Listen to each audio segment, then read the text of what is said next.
All right, good evening, everybody, and welcome to the Antioch City Council meeting of September the 9th, 2025. Madam Clerk, could I please have you take the roll?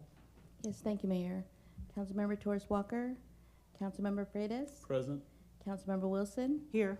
Mayor Pro Tem Rocha, Here. and Mayor Bernal. Here. We have a quorum with Councilmember Torres Walker absent. All right, will you please join me in the Pledge of Allegiance?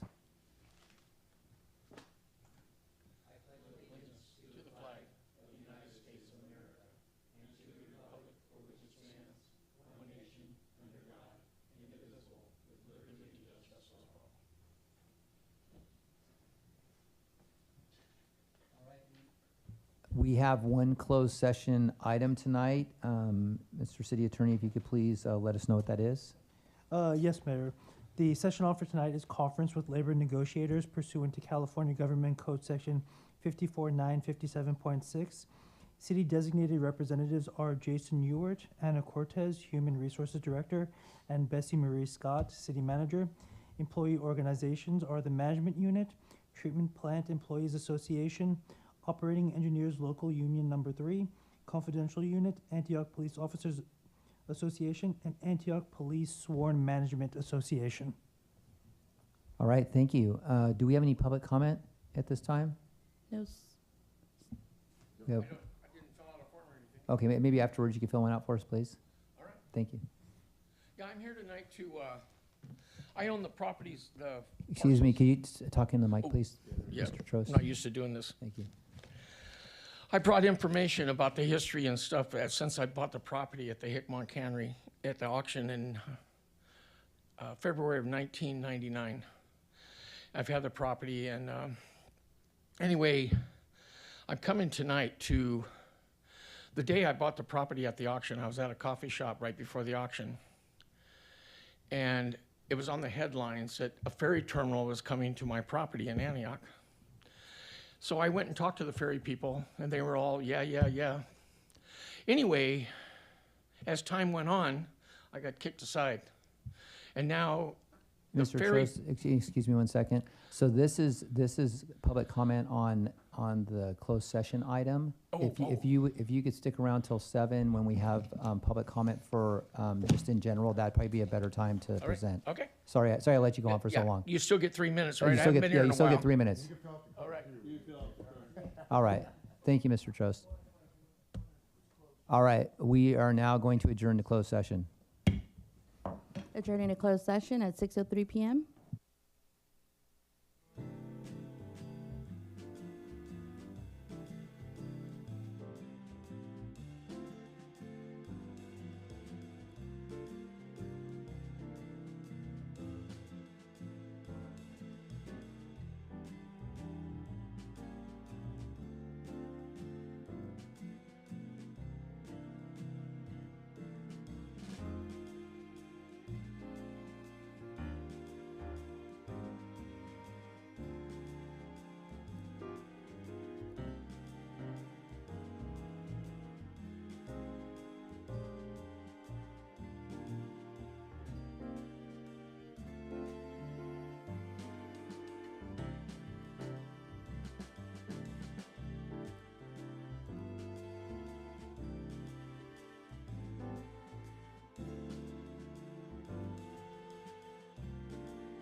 Good evening and welcome to the Antioch City Council meeting of September the 9th, 2025. Madam Clerk, could you please take the roll? Councilmember Freitas. Present.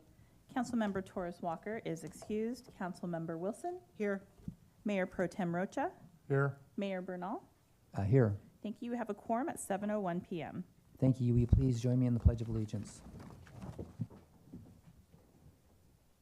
I pledge allegiance to the flag of the United States of America and to the republic for which it stands, one nation, under God, indivisible, with liberty and justice for all.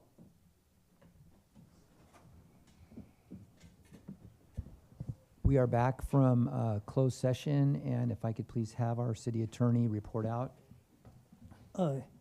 Yes, Mayor. There was one item on closed session tonight.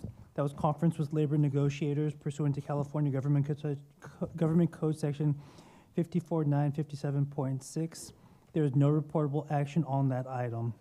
Additionally, there is a supplemental report out for the closed session on agenda item 1 from August 12th, 2025 at the regular city council meeting. Essentially, that report out is as follows.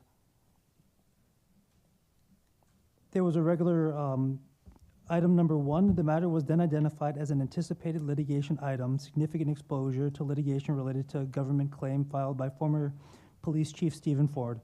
Following the report out on that evening, the city, acting under the direction of the city council, provided during the closed session, executed a settlement agreement with former Chief Ford.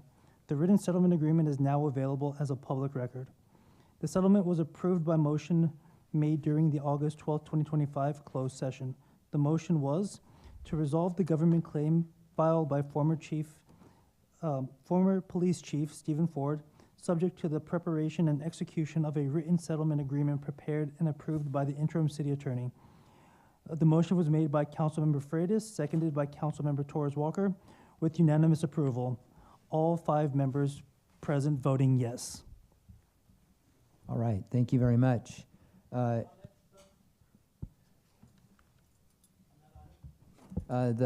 comments on closed session occurred before the city council adjourned for closed session earlier today. All right, moving on to public comment. Madam Clerk, how many speaker cards do we have?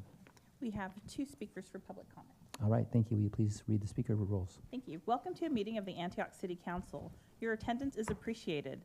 The Ralph M. Brown Act guarantees the public's right to address the City Council within the framework of speaker rules.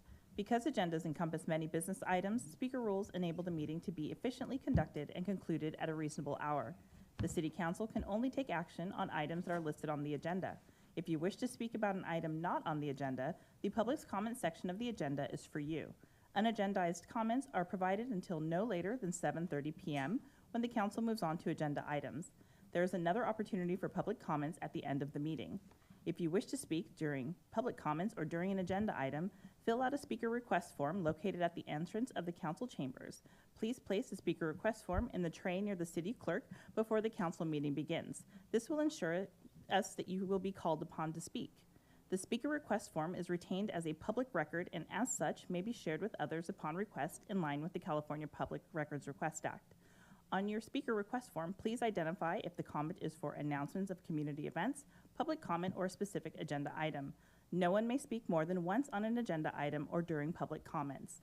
Speakers will be notified shortly before they are called to speak. When you are called to speak, please limit your comments to the time allotted, up to 3 minutes at the discretion of the mayor.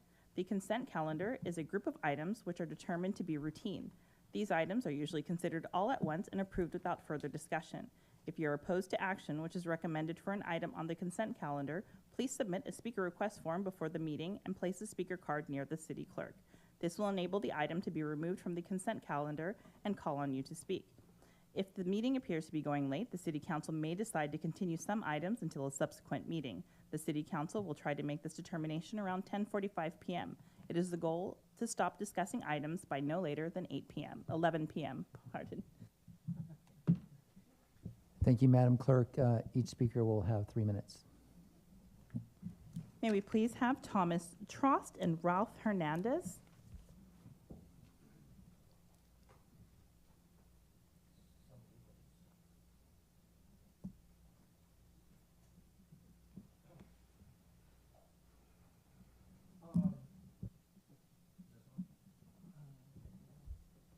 Yeah, I'm here tonight to try to represent my property that I own down on the waterfront off of the extension of 6th Street.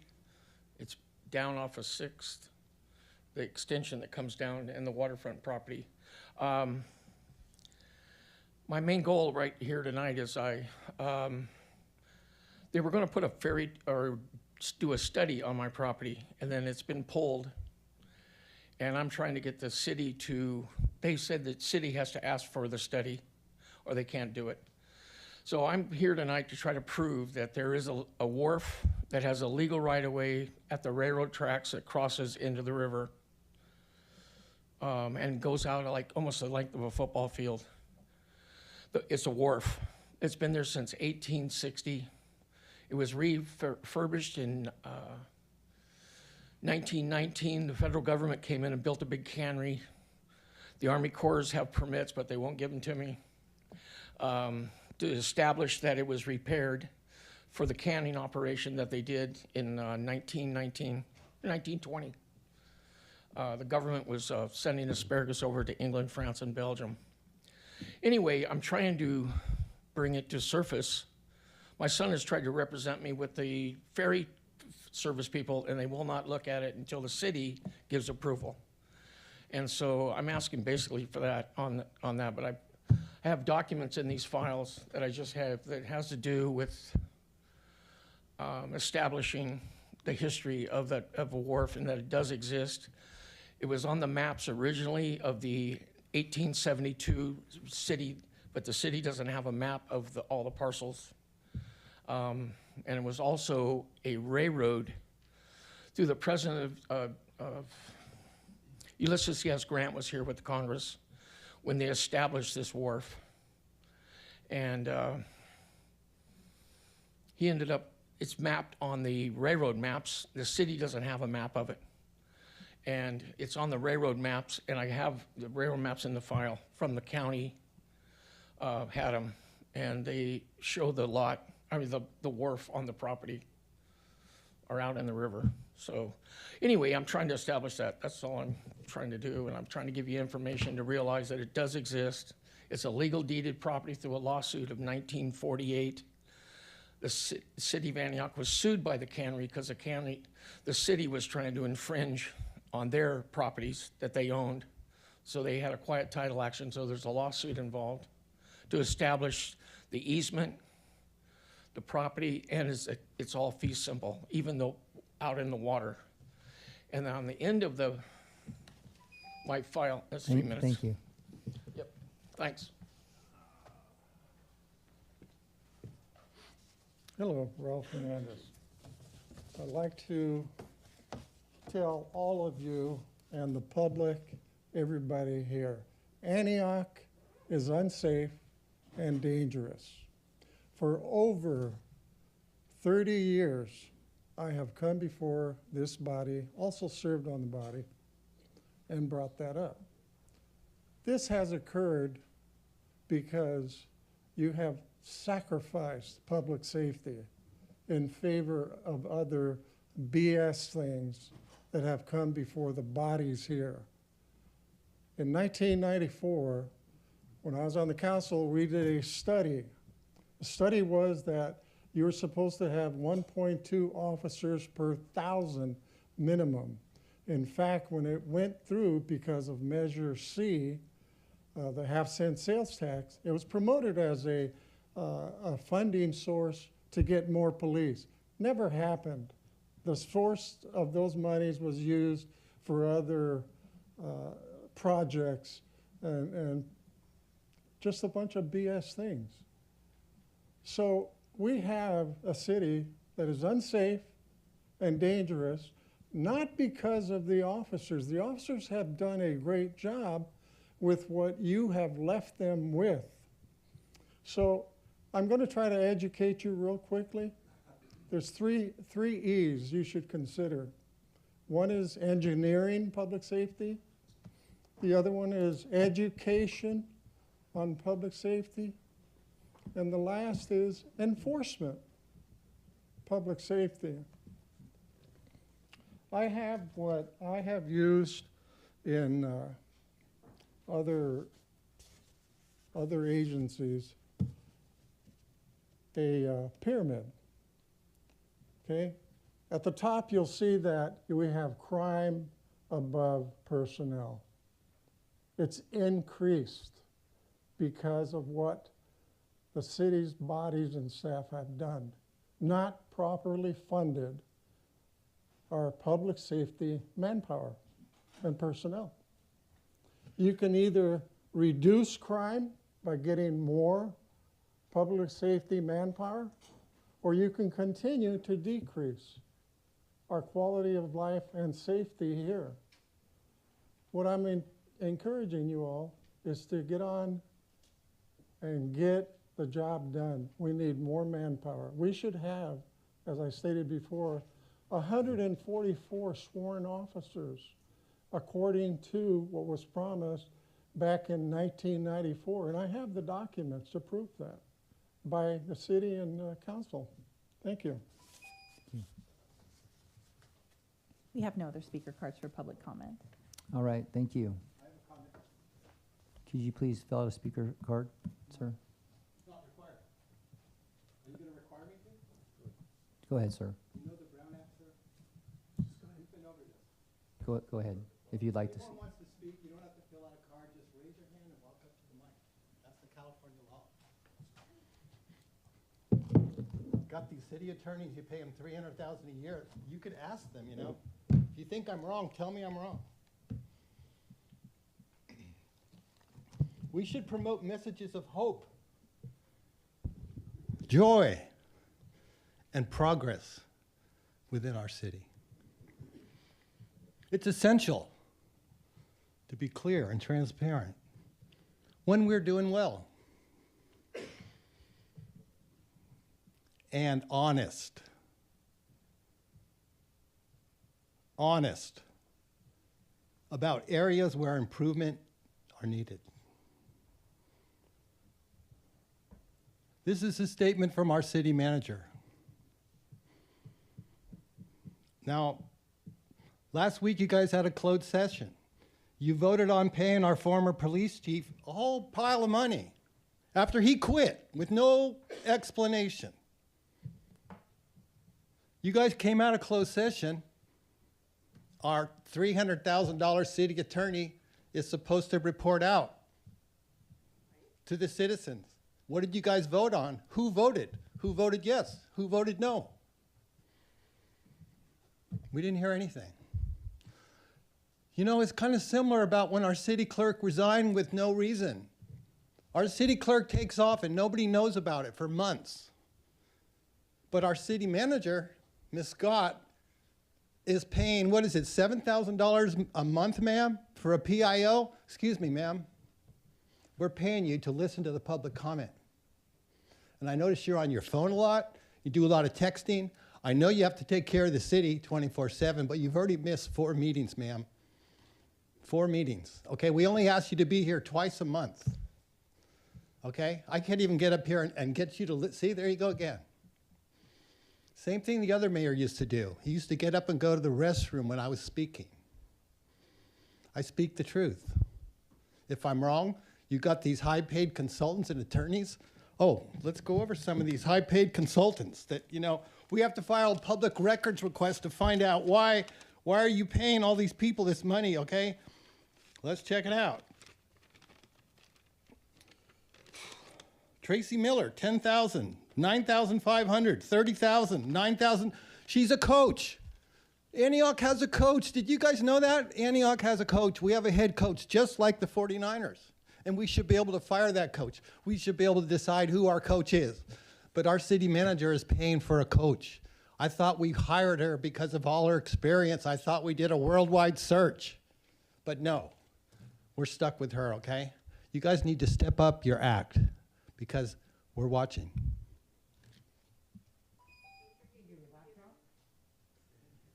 Donate to the city because you guys are broke because of you and Tamisha, all the stuff that you guys, are you going to give me another 3 minutes? Thank you. All the But no. stuff that you guys passed. There are no other speaker cards. All right, thank you. Moving on to proclamations. We have 3 proclamations tonight. If I could have any public comments on these? Anybody has any? We have one speaker, Ralph Hernandez. Oh, during the proclamation? Okay, that's fine. Okay, so we will go ahead. We'll go ahead and start with the proclamations. We're going to read off all three of the proclamations, and then we will go down and deliver them to folks and take pictures with them afterwards. Our first proclamation is proclaiming September 9th, 2025, California's 175th anniversary of statehood. We had a call from the governor's office asking us to make this proclamation, and actually today, September 9th was the original date in 1850 when California became a state, so right on the birthday. Whereas on September 9th, 1850, California joined the American Union as the 31st state, marking the beginning of a remarkable journey defined by hard work, resilience, effort, and the endurance of its people.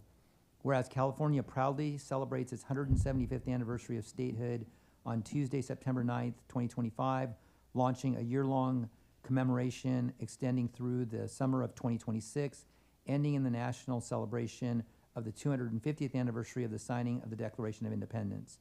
Whereas this milestone offers all California residents the opportunity to reflect on their state's transformative contributions to our nation over time through groundbreaking innovation, cultural leadership, environmental perseverance, and the continuous commitment to equity, democracy, and opportunity for all. Whereas the California Governor's Office is leading efforts to honor this remarkable anniversary by celebrating the creativity and joy that defines the Golden State, while focusing on promotion of civic engagement, uplifting community stories, and fostering partnerships to strengthen our shared future. Whereas the region was home to the Karkan alone, and we also have the Miwok, known for their fishing, shellfish, gathering, and basketry, and were among the first native peoples in the region to encounter Spanish explorers in the late 1700s. Whereas the city of Antioch, founded on September 9th, whereas the state of California, founded on September 9th, 1850, the same date as California's statehood, stands as one of the oldest communities in the state with deep roots in the agricultural, industrial, and civic development of the region. Whereas California is proud to participate in America 250, a nonpartisan initiative coordinated by a national nonprofit dedicated to honoring 250 years of American history, and is committed to encouraging all residents to observe both our state and national anniversaries with reflection, unity, and purpose. Therefore, I, Ron Burnell, Mayor of the City of Antioch, on behalf of the citizens of Antioch, do hereby proclaim September 9, 2025 as California's 175th anniversary of statehood. All right, and the City Council will be accepting that proclamation. Our second proclamation is, what's that? I was just gonna say, why we clap? Oh, is that for the city of Antioch or for the state of California? Yes. All right, 9/11 Day of Service and Remembrance, September 11, 2025. Whereas on September 11, 2001, the American people endured the worst terrorist attack on U.S. soil in the nation's history with courage and heroism. Whereas in response to this tragedy, Americans across the country came together in a remarkable spirit of patriotism and unity, carrying out countless acts of kindness, generosity, and compassion. Whereas community organizations and family members of 9/11 victims began observing the anniversary of September 11th as a charity service day to honor the memory of those who were lost and those who united in response to the tragedy, including first responders and volunteers. And whereas participating in service and remembrance activities on September 11th is a positive and respectful way to remember the lives of those lost, pay tribute to those who rose in service, and honor those who continue to serve our country today, including active duty and reserve soldiers and their families, veterans, and first responders. Now, therefore, I, Ron Burnell, Mayor of the City of Antioch, on behalf of the citizens of Antioch, do hereby proclaim September 11th, 2025 as 9/11 Day of Service and Remembrance, and encourage citizens to honor the lives of those lost through participation in community service and remembrance ceremonies on this day and throughout the year. And to receive this on behalf of the community is Contra Costa County Fire Protection District Chief Louis Bouchard. So would you like to come on down and say a couple words?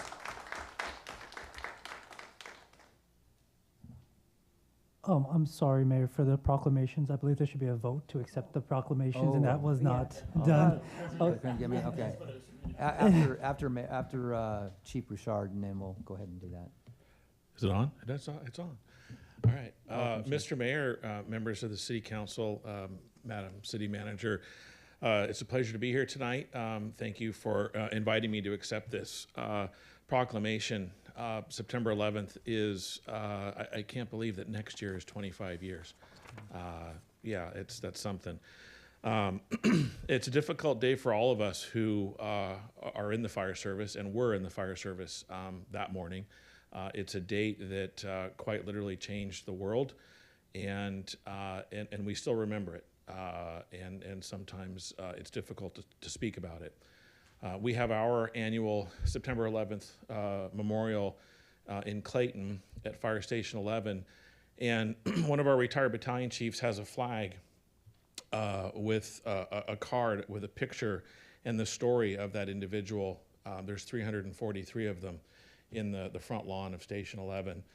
And the irony is that as of last year, the number of post 9/11 deaths has exceeded the number of 9/11 deaths in the fire service. So the 343 firefighters who perished on 9/11 has now been overshadowed by more than 400 who have passed due to cancer and other illnesses related to their response to that tragic day. So we appreciate all the support that we get from you and the members of the community every day in Antioch. Our men and women serve very proudly. It is a difficult profession. They are busy day and night throughout this district, from Discovery Bay to San Pablo and everywhere in between. But they do serve proudly and with distinction. And I appreciate the opportunity to be here tonight to accept the proclamation. Thank you so much. All right, thank you, Chief. If you want to hang out over there, we'll come down and present that to you. All right, could I please have a motion to adopt or approve the proclamations? Move to approve. Oh, sorry about that. Second. A motion and a second. Please cast your votes. Come up. Oh, there it is. Thank you, Mayor. Motion passes 4-0 with Councilmember Torres Walker absent. All right, thank you. Our third proclamation is in honor of Hispanic Heritage Month, September 15th to October 15th, 2025. Whereas the observation started in 1968 as Hispanic Heritage Week under President Lyndon B. Johnson and was expanded by President Ronald Reagan in 1988 to cover a 30-day period starting on September 15th and ending on October 15th. Whereas every year since 1988, from September 15th to October 15th, our country has celebrated Hispanic culture and contributions to our community and nation by celebrating the histories, cultures, and contributions of American citizens whose ancestors came from Spain, Mexico, the Caribbean, and Central and South America. Whereas we begin the observance on September 15th because it is the anniversary of independence or Independence Day for Latin American countries, Costa Rica, El Salvador, Guatemala, Honduras, and Nicaragua. In addition, Mexico and Chile celebrate their Independence Days on September 16th and September 18th, respectively.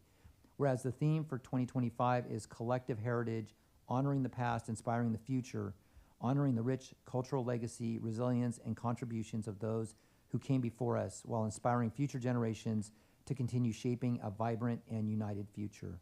Whereas throughout the year, we honor the collective contributions of Hispanic and Latinx Americans in our history, while uplifting the voices and service of those who continue to shape our communities. Now, therefore, I, Ron Burnell, Mayor of the City of Antioch, hereby proclaim that September 15th through October 15th, 2025 is Hispanic Heritage Month, and encourage all residents to use this time to reflect on the rich culture, history, and contributions of Latinx and Hispanic peoples to the enrichment of the City of Antioch. Could I please have Paul Ramirez of United Latino Voices come on down and say a few words? Thank you. Good evening, Mayor, City Council, and City Manager. This is an honor to receive this proclamation today, and also the attention still to our Latino communities. The 16th of September in Mexico happened 215 years ago, 1810. And I think that needs to impress upon us the actions of individuals, and in this case, against tyranny, against the colonial rule of Spain to become sovereign, to become independent. And so Mexico's roots are throughout the Southwest. The history of Mexico is also California. And so it's important for us to remember that the efforts of people, beliefs, passion, and dedication to themselves and to their communities to overcome adversity. And I want to thank the city of Antioch, who has stood with the Latino community and all communities, as I've seen. It's real important to us this month, this year, because we are still at this time as a people depending on our dedication and commitment to stay positive. The ruling by the Supreme Court yesterday that if I walk out of here, I could be stopped because I'm walking brown. I could drive out of here and be stopped for driving brown. If I speak Spanish somewhere to someone, I could be tagged. And if I look like a low-wage earner, whatever the heck that means, is also open to suspect and to questioning. The Latino community, the Mexicano community, we are not weeds. We are not weeds, we are human beings. And as we go forward, I ask that everybody remember that actions by people and their beliefs stand out. And people may ask you in 10 years, where were you when this happened, Dad? Where were you when this happened, Grandma? Where were you? What were you doing?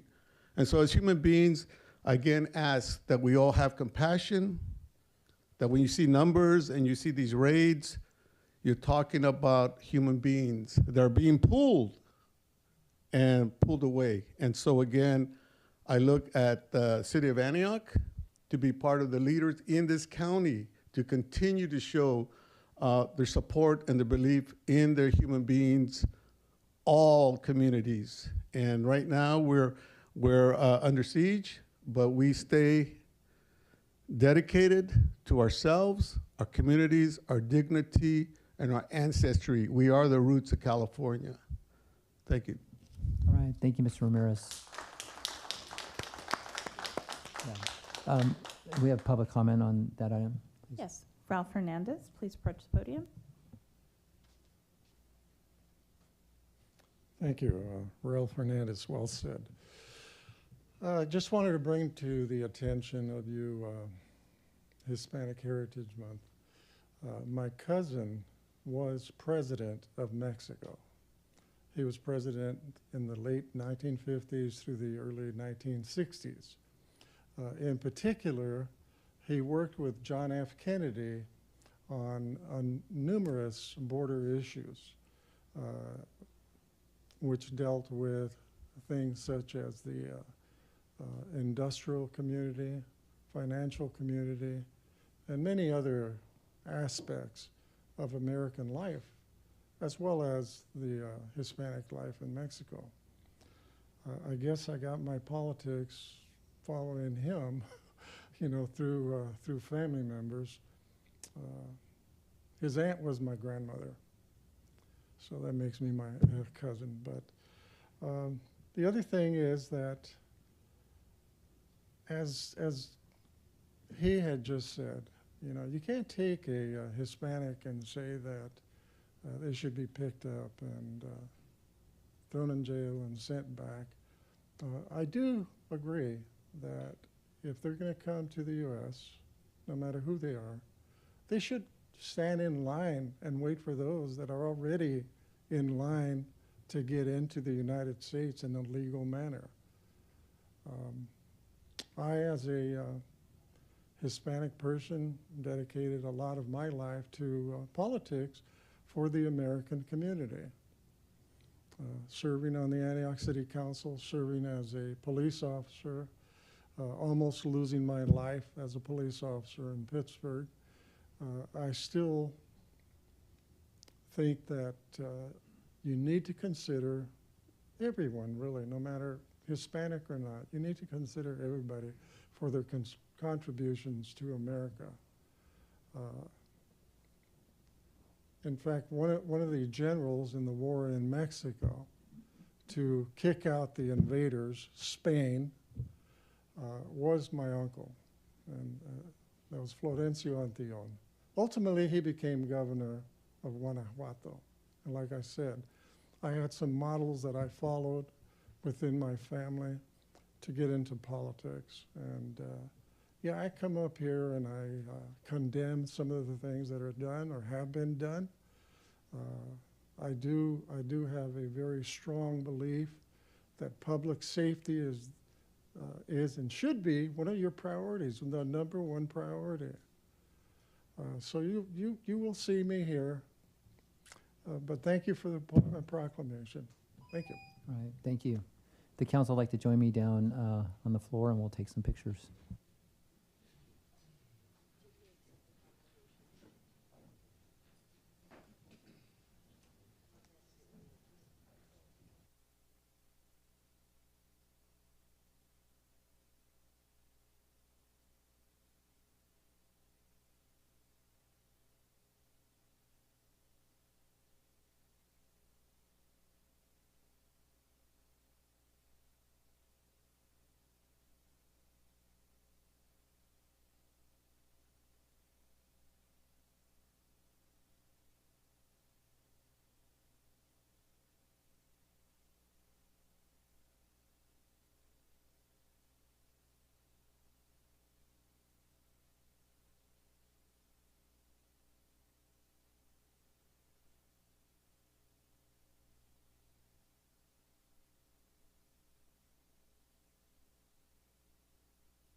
All right, moving on to item number 3, announcements of civic and community events. Do we have any public speakers? We have no speaker cards for this Okay. item. We have Big Truck Day.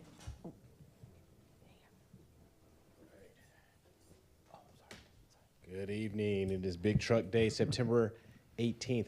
And I think that's a great day, September 18th. It's a Thursday. It's going to be food trucks. It's going to be a lot of big trucks, great trucks, terrific trucks.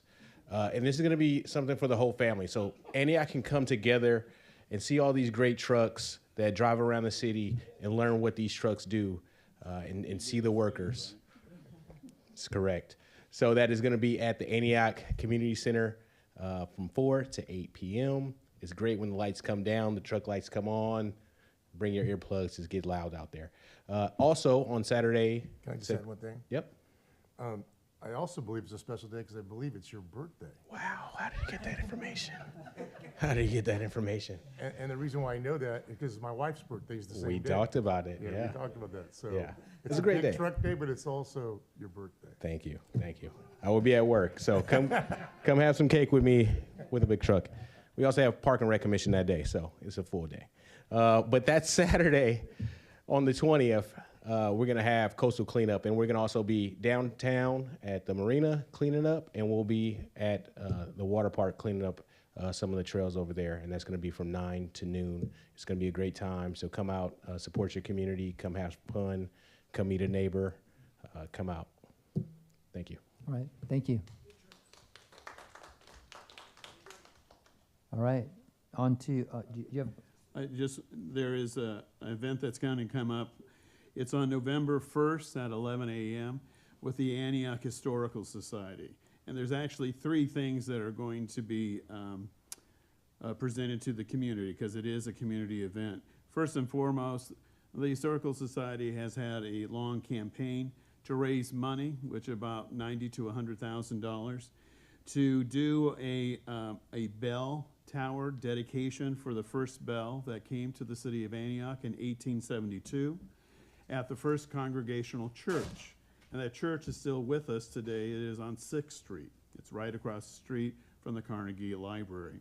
And we are also going to be celebrating the 50-year anniversary of the creation of the Antioch Historical Society and the 25-year anniversary of the Historical Society taking over the old Riverview High School. So there's 3 things that we are going to be celebrating on that particular day. There'll be food and snacks and things of that sort. The mayor is going to be representing the entire community there. I also told him that he will be one of the first ones to ring the bell, you know, at the dedication ceremony. So I hope that a lot of you come out. It really is a wonderful community event. I also want to recognize Shahad Wright. He was at a committee meeting today and, as always, provided wonderful input on the function. Carla Maramy is in the audience, and she is also participating in this. So I really do hope the community comes out. It's a great community event, and after the event, you can go into the facility and actually see some of the amazing history that we have been able to preserve. Thank you. all right, thank you. And I have a quick announcement. We are going to be having a Mayor's Cup golf tournament on October the 10th.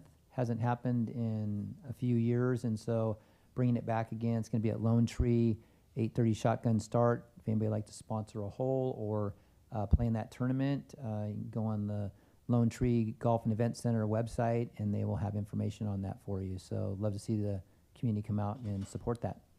Mr. Mayor, the revenue that's generated, where does it go? Yeah, so it's supporting, there's 6 nonprofits. There is R&R Counseling, there's Team Jesus, there is Antioch Sports Legends, there's Leo Fontana Foundation, there's First Tee, and there is one more. Oh, it's Dream Team is the 6th one. So those are the 6 nonprofits that are going to be supported by the proceeds from the event. All right, thank you. Item number 4, announcements of board and commission openings. Yes, thank you, Mayor. The City of Antioch invites residents to get involved in their community by serving on one of our boards, commissions, or committees. We are currently accepting applications for the following vacancies: 1 partial term on the Antioch Police Oversight Commission, 2 full-term and 1 alternate seat on the Board of Administrative Appeals, and 3 full-term seats on the Planning Commission. The deadline to apply for all positions is 5 p.m. on September 26, 2025. Applications are available tonight in the hallway, on the city's website, or can be picked up in the city clerk's office. We encourage all interested residents to apply and help shape the future of our city. All right, any public comment on that item at all? We have not received a public speaker card. All right, thank you. City Council committee reports and communications. I'll start with Councilmember Wilson. Actually, Delta Diablo was dark last month, and I have a meeting tomorrow, so I'm looking forward to reporting out at the next meeting. All right, thank you. Mayor Pro Tem? I'll just go ahead and report out on the Standing Committee for the Community Development Block Grant, CDBG. We met on September 5th, and the action that we are moving forward is what's called a substantial amendment. That happens when, in this case, it was the housing successor funds that had been approved previously for the Hope Solutions project. Since that didn't move forward, it wasn't able to continue for the development of that program, there's going to be those funds coming back to the CDBG to decide how we can reallocate that. In order to do that, because it's a change from its original budget, we have to move and proceed forward with a substantial amendment, and that'll be coming back to the city as we proceed forward to reallocate those funds. So I just wanted to share that. We don't have a meeting schedule, our next meeting scheduled, because we're going to work on and see where we get some more information on the process. But I believe it's a 60 to 90-day process. So I just want you to know that. Thank you. Councilmember Freitas? All right, and I attended the Mayor's Conference last week over in El Cerrito. Bike East Bay was the presenter, and they talked about ways that they serve and support communities to provide safer biking in their communities. So that was a nice presentation over there. As far as, and then none of my other committees met. As far as mayor's comments tonight, I would just like to remind folks that when we come to these meetings, we are trying our best to conduct these in a respectful and professional manner as the city council, as staff, and as a community. And I would just ask if folks could please refrain from calling out from the audience, because technically we're not to respond to people calling out from the audience, and that's not a way to communicate with us. And then also to understand when folks are giving their 3-minute comments on either an agenda item or an unagendized item, the city council is here to receive information, not to interact with folks necessarily. So just understand that if we don't talk with folks or respond back to a question, it isn't because we're trying to be rude or disrespectful. It's just because that's not what that time is set for. And I would just also encourage folks to please, when we have an issue that is something that we're very passionate about, that we don't use any profanity, we don't yell, we don't make personal attacks against our staff members, specifically council members. I know that we are subject to those, but I would just ask that they would be done with respect, and just to keep the decorum in these council chambers to be a place where everybody will feel welcome and safe to come and participate in the meeting. So thank you. On to presentations. First one is Antioch Police Department's quarterly update presentation. City Manager Scott. Yes, thank you so much, Mayor and City Council. Chief Vigil will be presenting an update on where the department is with staffing, as well as some data on crime reporting. We will be presenting these reports quarterly to council, and this is his first report out since being sworn in a few months ago. Please note that he will also be providing this report to the Antioch Police Oversight Committee on this Monday, September 15th. Turning it over to Chief Vigil.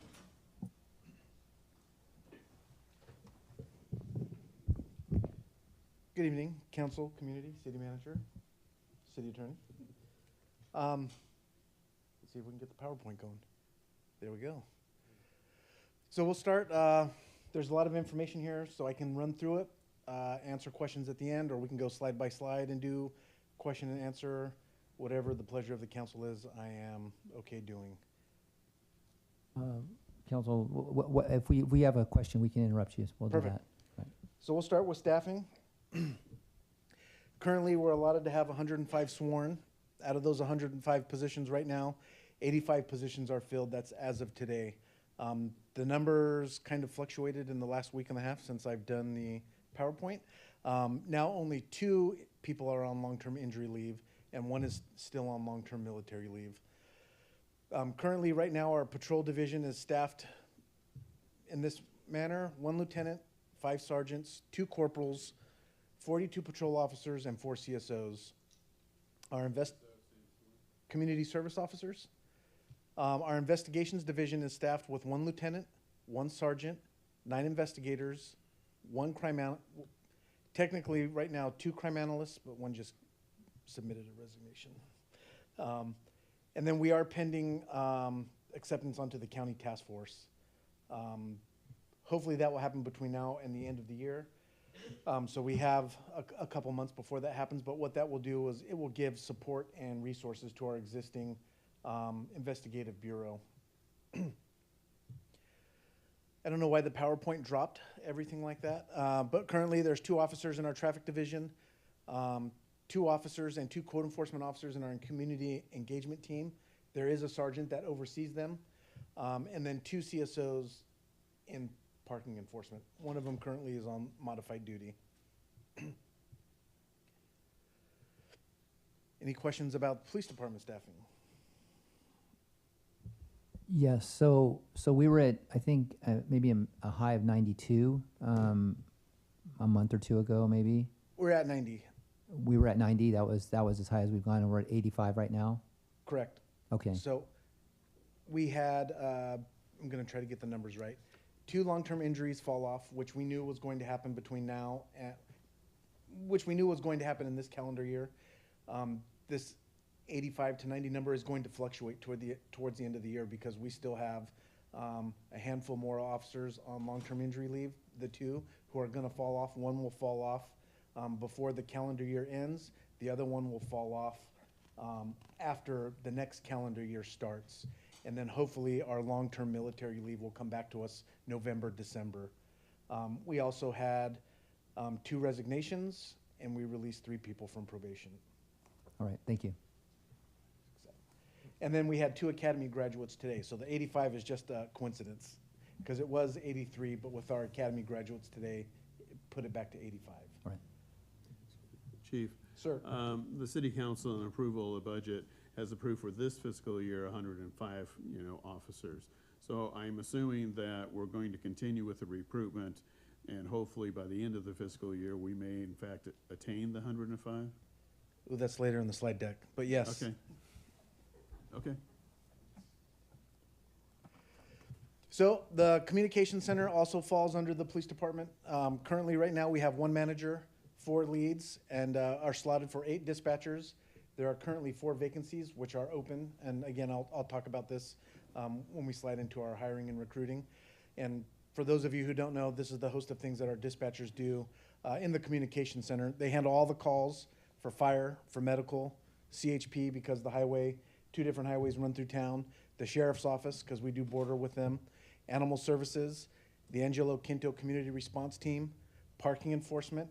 They also are responsible for doing all the computer-aided dispatch entries. So anything that gets said on a phone, anything that needs to be updated on a call, they are typing that while they're talking on the phone. And they also handle all the notifications, call-outs for the after-hours public works. Our records division, knock on wood, thank you very much to Ms. Cortez and her staff, fully staffed. 1 manager, 2 leads, 7 full-time positions, and 4 part-time positions. And this is just a small piece of what our records division does within the police department. They log all of the warrants for us and warrant confirmations. They do all of our California law enforcement telecommunication entries and our NCIC entries, which is the national entry.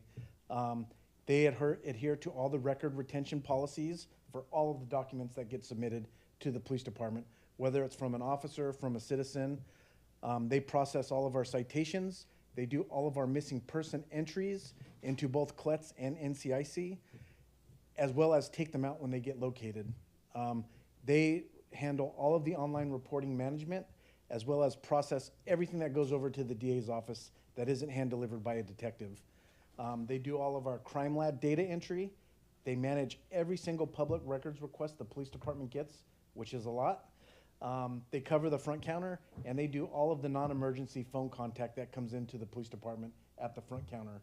So anyone who has a question or a phone call about a police report, a records request, sometimes calls for service that don't go through the dispatch center, so our records division is very busy.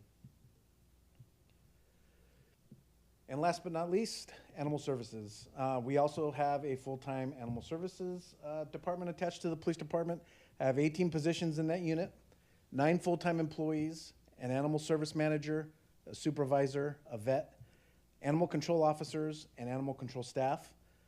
Currently, right now, I have 3 full-time vacancies, but I will say, out of all the 3 vacancies that are up there, I have candidates in the background process for every position right now. So animal service officer and a registered vet tech in backgrounds right now. Hopefully, we can get them hired in October-ish. And then out of our 5 part-time employees, we have 1 vacancy right now. And all animal services handle all the animal service calls for the entire city. And this is just a small snapshot of what they do, but these are the things that are very time-consuming and require a lot of staff attention. They are constantly walking the dogs, managing all of the grants that are tied to food, licensing, and all the complaints that come in. Our vet team does 8 to 10 spay-neuter surgeries a day, which I didn't think that was a lot, but apparently that's a lot. And it's very time-consuming. They handle 10 to 20 calls for service for animal control officers per shift, and that's only during the day into swing shift hours, so they're not 24/7, but they do our call-outs when we need them to if we have a dangerous animal or we have an animal that needs to come to the shelter. Day-to-day, weekly, we are looking at 80 to 160 animals in the shelter at any given day. And I think a big misconception about the animals in our shelter, we don't do just dogs and cats. I've seen roosters, I've seen chickens, we have lizards, snakes once in a while. So we are full service on this side of the county, and we handle a lot. And everything's up for adoption, so if you're looking for any of that, come on down. We're open 7 days a week. So that's animal services. So let's talk about hiring and recruiting right now. And again, big shout out to Ms. Cortez and her HR staff over the last 1.5 years. They've been instrumental. Yeah, big round of applause. Instrumental in trying to fill not only the police department positions, which is very time consuming, but also filling all the positions for the entire city, because we're not the only ones who are shorthanded or short-staffed. We are in the middle of a captains and lieutenants process that's going on 3 months. We have several candidates internally who have just been promoted. There'll be a ceremony on Thursday. I think you all got the invite. We have 2 lieutenants and a potential captain in backgrounds right now. Hopefully, much like the animal service positions, we'll be looking at bringing them on hopefully around October, November. Again, just kind of sharing a little bit, we haven't had a full admin team in over 3 years. So the fact that we are close to filling it is a testament to the work Ms. Cortez and her staff has done, as well as our internal recruiting at trying to bring people in, trying to fill these positions. Because a lot of people think, oh, it's just police officers. It's not. It's admin, it's sergeants, it's corporals. All these positions come from the police officer positions and filter up. We are getting ready to start a corporal sergeant's process for promotions because there is a need. We do have, well, now 2 academies in progress. We had 2 recruits graduate today, this morning, from Alameda County Sheriff's Office Academy. We have 2 more recruits graduating next month on Halloween from Contra Costa County Academy. And then in December, the second week in December, we have another individual graduating from the Police Academy. We have spots reserved for us in the October Alameda County Academy, and then we have 5 more spots in the November Academy at Contra Costa Sheriff's Office. We have currently 6 people in backgrounds right now for police officer. We just received a list. We are processing 45 entry-level police officer candidates. So hopefully from that group of people, we'll be able to fill some of these upcoming academy spots. Our dispatcher and animal service positions, as well as our police officer, are open right now, and we are recruiting and working with HR to fill some of these positions.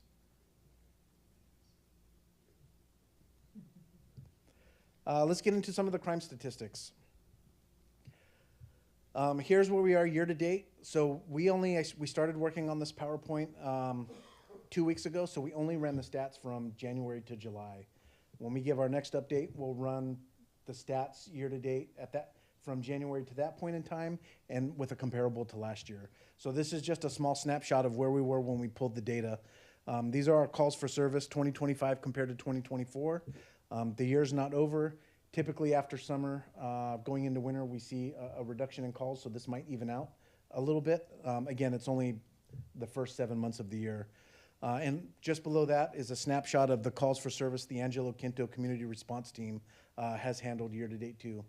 And please keep in mind for the 2025 number, it's modified hours for when they're working.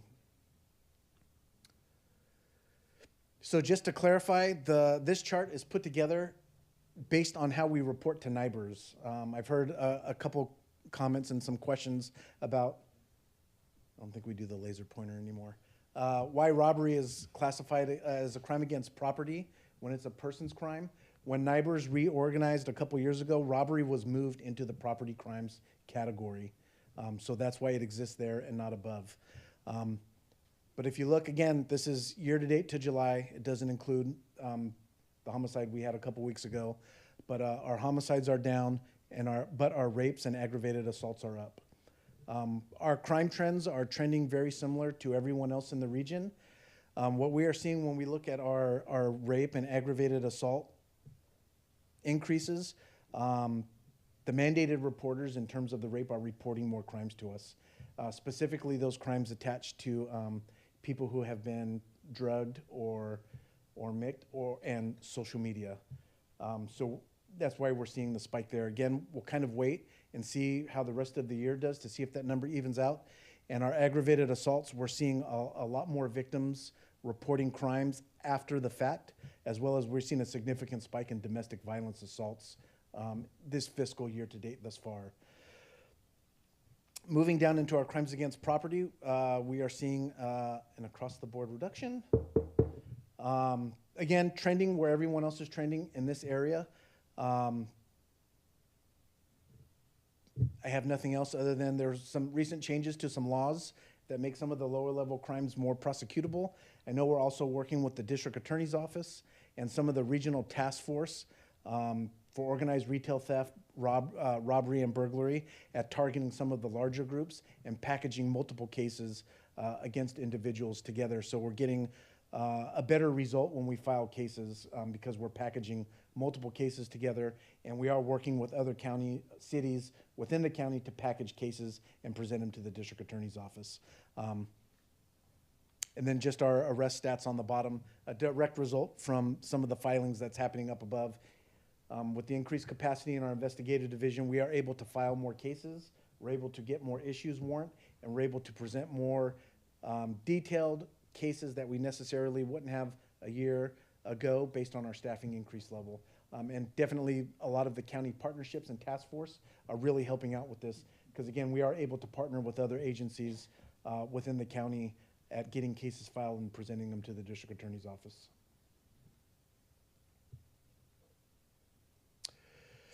I always feel like I spend a lot of time on the ShotSpotter just kind of explaining how we break it down. I might have to pull out my notes because I get confused sometimes too.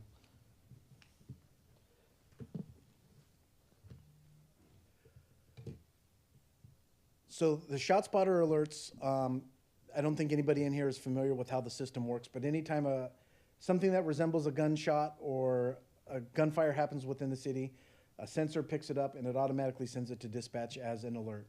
Hey, there's suspected gunfire at this location. The ShotSpotter incidents, there can be multiple alerts at one location that's still one incident. Does that make sense? So if there's multiple gunshots or two different sounds of gunshots that happen, those different alerts can combine into one incident based on geographic location. And these ShotSpotter cases are when the officer goes out and locates evidence of a shooting or a gun being fired. Those are the cases that are in a direct result from a ShotSpotter incident. And then just breaking down our non-fatal shootings, that's anytime somebody is shot and injured, and then shooting assaults is anytime a house or a person is shot at but not hit. Wait, except for persons. Did I get that right? A house is hit but not a person. And if I can kind of go back a step, big shout out to our analysts.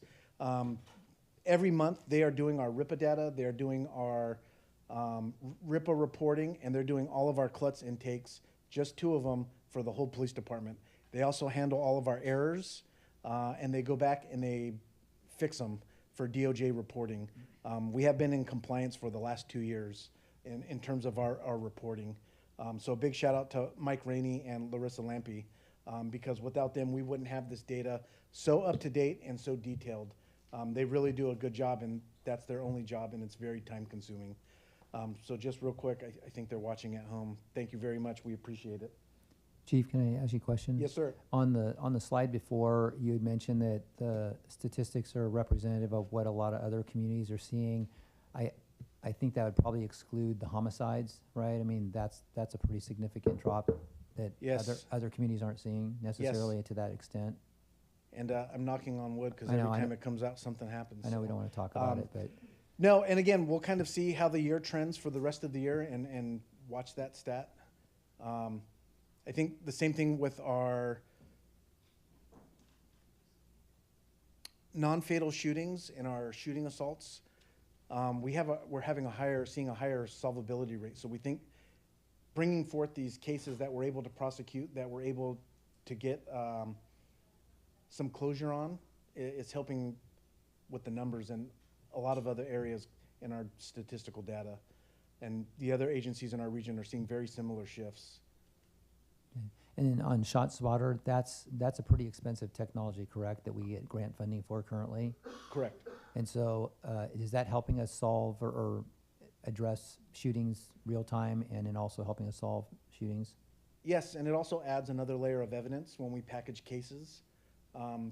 There's a whole science behind ShotSpotter and what that program can do and what we can do with that data that helps support parts of the investigation when a shooting is picked up on a ShotSpotter. So it is very helpful. All right, thank you. So just a couple of DOJ updates. As far as the California Department of Justice is concerned, we're still in the patterns and practice investigative stages. We meet with them once a month. We share what we're doing. They kind of share where they're at with the investigation. They have just recently started participating in our policy review committees with our Police Oversight Commission, with our officers, and with our monitor. We have filled the last 2 subpoena requests that they gave us. There might possibly be a third incoming. We don't know yet. But that investigation is still ongoing and moving forward. In terms of the U.S. DOJ agreement, we are moving forward in several different areas, but I'll let Mr. Sapal give his presentation on where we're at with the U.S. DOJ agreement. I can briefly talk about the negotiated settlement that we're in right now. We are in the process of negotiating different aspects of the agreement with not only the city attorney, the city manager, my staff, and our outside attorneys, but with the opposing team as well. The next hearing is tentatively scheduled for the 18th of this month, where we hope to finalize that agreement or at least get to a point where both sides feel comfortable with it. We're continually working and moving the process forward. And I think the biggest thing to remember for not only us at the police department, for council, and for our Police Oversight Commission is it's important to remain on the same page and have accurate information. The attorneys related to all groups are watching everything that's happening within the city, and we don't want that to affect our progress at all. We don't want to slow the process down, and we don't want to create any conflicts. We want this to be smooth, and we want to be able to move through it so we can move on in the process and get it done. So I'll talk briefly about the Public Safety Partnership, only because we just ended our 4-year partnership with the Bureau of Justice Affairs. This was a program that came to the city 4 years ago. We have been in the partnership for the entire 4 years. What the partnership is supposed to do is increase collaboration at the local, state, and federal level, which we think is what's helping our crime statistics, having all these partners who are coming in and helping us out on cases and giving us resources. During that 4-year period, we've had 5 different assessments. We've had a non-fatal shooting review assessment, so that would be everything tied to the statistics you saw with ShotSpotter. We've had a technology assessment, a crime analysis assessment. We just received our community engagement assessment earlier this year, and a strategic plan assessment, which has been ongoing and ever-changing for the last 4 years. We have adopted and began using multiple parts of every assessment within the police department. over the course of the last 4 years. Currently, right now, as we round out our partnership, which ends at the end of this month, we have 3 training and technical assistance programs going on right now in hiring and recruiting, trying to obtain a real-time crime center, and working on our community survey. We are right in the middle of working on all 3 of those, so hopefully as those progress, the next time I come up and present, I'll be able to kind of fill you in on where we are with those 3. The community survey is probably halfway done. I know Sergeant Fashner has been working with some community members and some of our oversight commissioners on that. The Real-Time Crime Center, the rep was just out here from PSP a week before last trying to wrap up what our needs are, what we envision it to be, and what it would look like on our side of the county. And then our hiring and recruiting practices, they're pretty much done with all the interviews, not only with HR, but with the police department staff as well. So we expect that one will come back first, followed by the Real-Time Crime Center. And we're thinking the community survey might take us a little bit longer just because of all the moving pieces involved with that. Police Oversight Commission. So this is just a brief overview kind of where we're at thus far this year. The training plan was presented to them last month. They have been actively participating in the policy review, their ad hoc committee. We are getting them into department training within the police department. They have been showing up and helping out with our community engagement. That's a big component of the community engagement piece of the PSP assessment. They have been doing ride-alongs and they have been doing dispatch sit-ins. So now we're kind of getting into the end of the year where all the conferences and trainings are happening. So hopefully the next time I present in front of you, I'll be able to give you an update on where we're at with the NACO conference, now I just drew a blank. AIG conference, and some of them just returned from the Noble conference. So lots of good stuff happening with APOC. They've been a valuable asset to us, especially moving forward with our policy review and working with the different ad hocs. Substation, and this is more so of an update.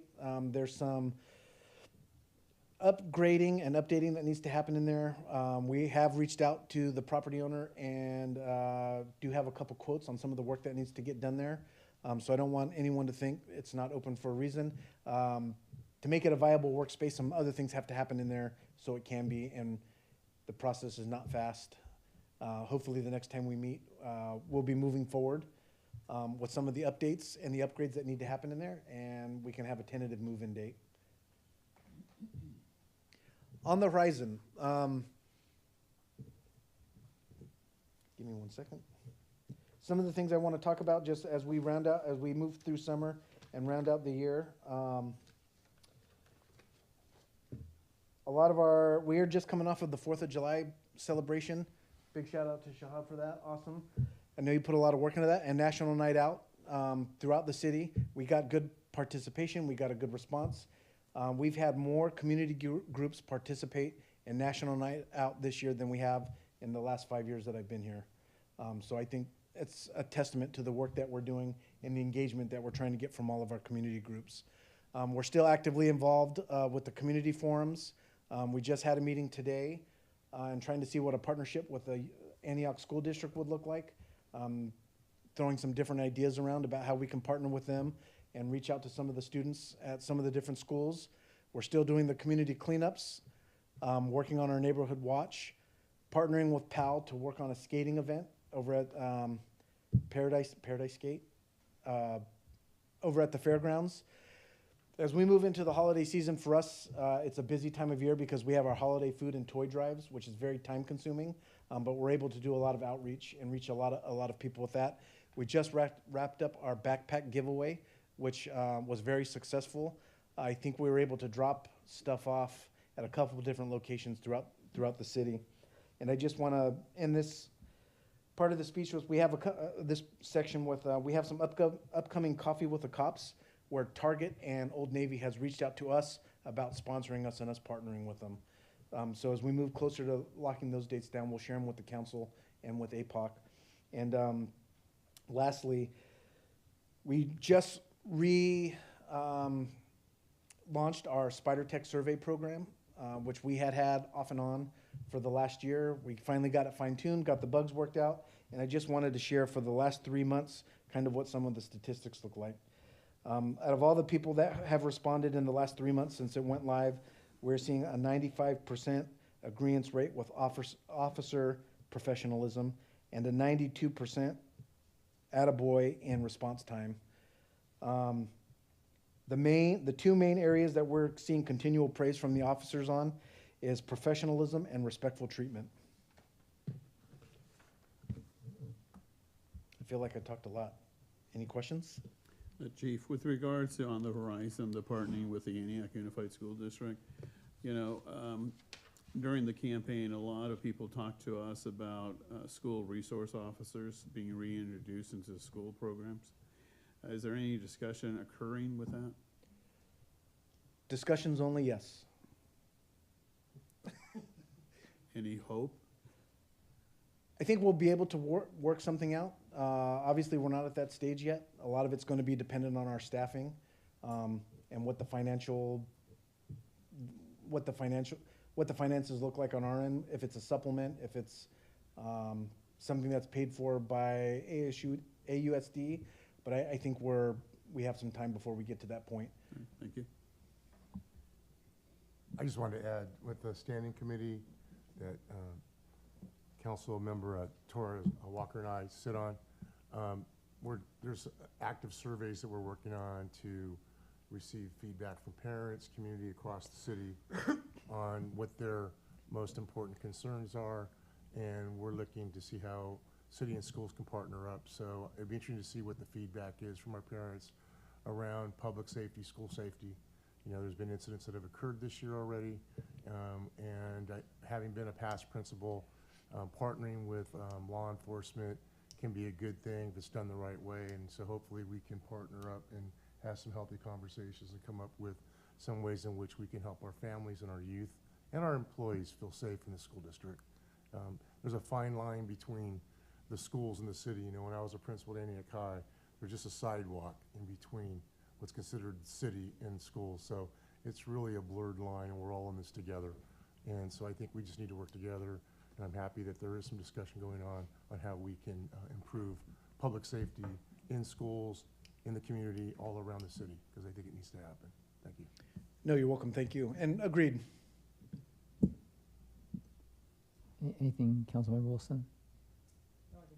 All right, just want to make sure.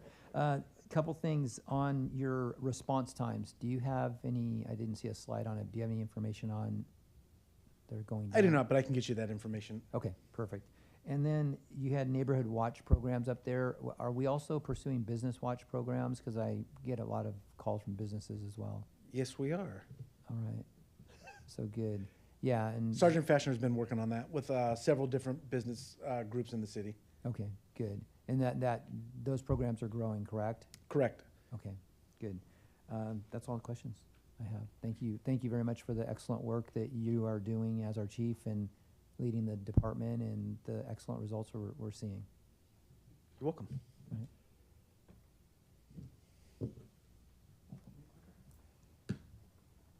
People can clap if they want to say that was a good job by the chief.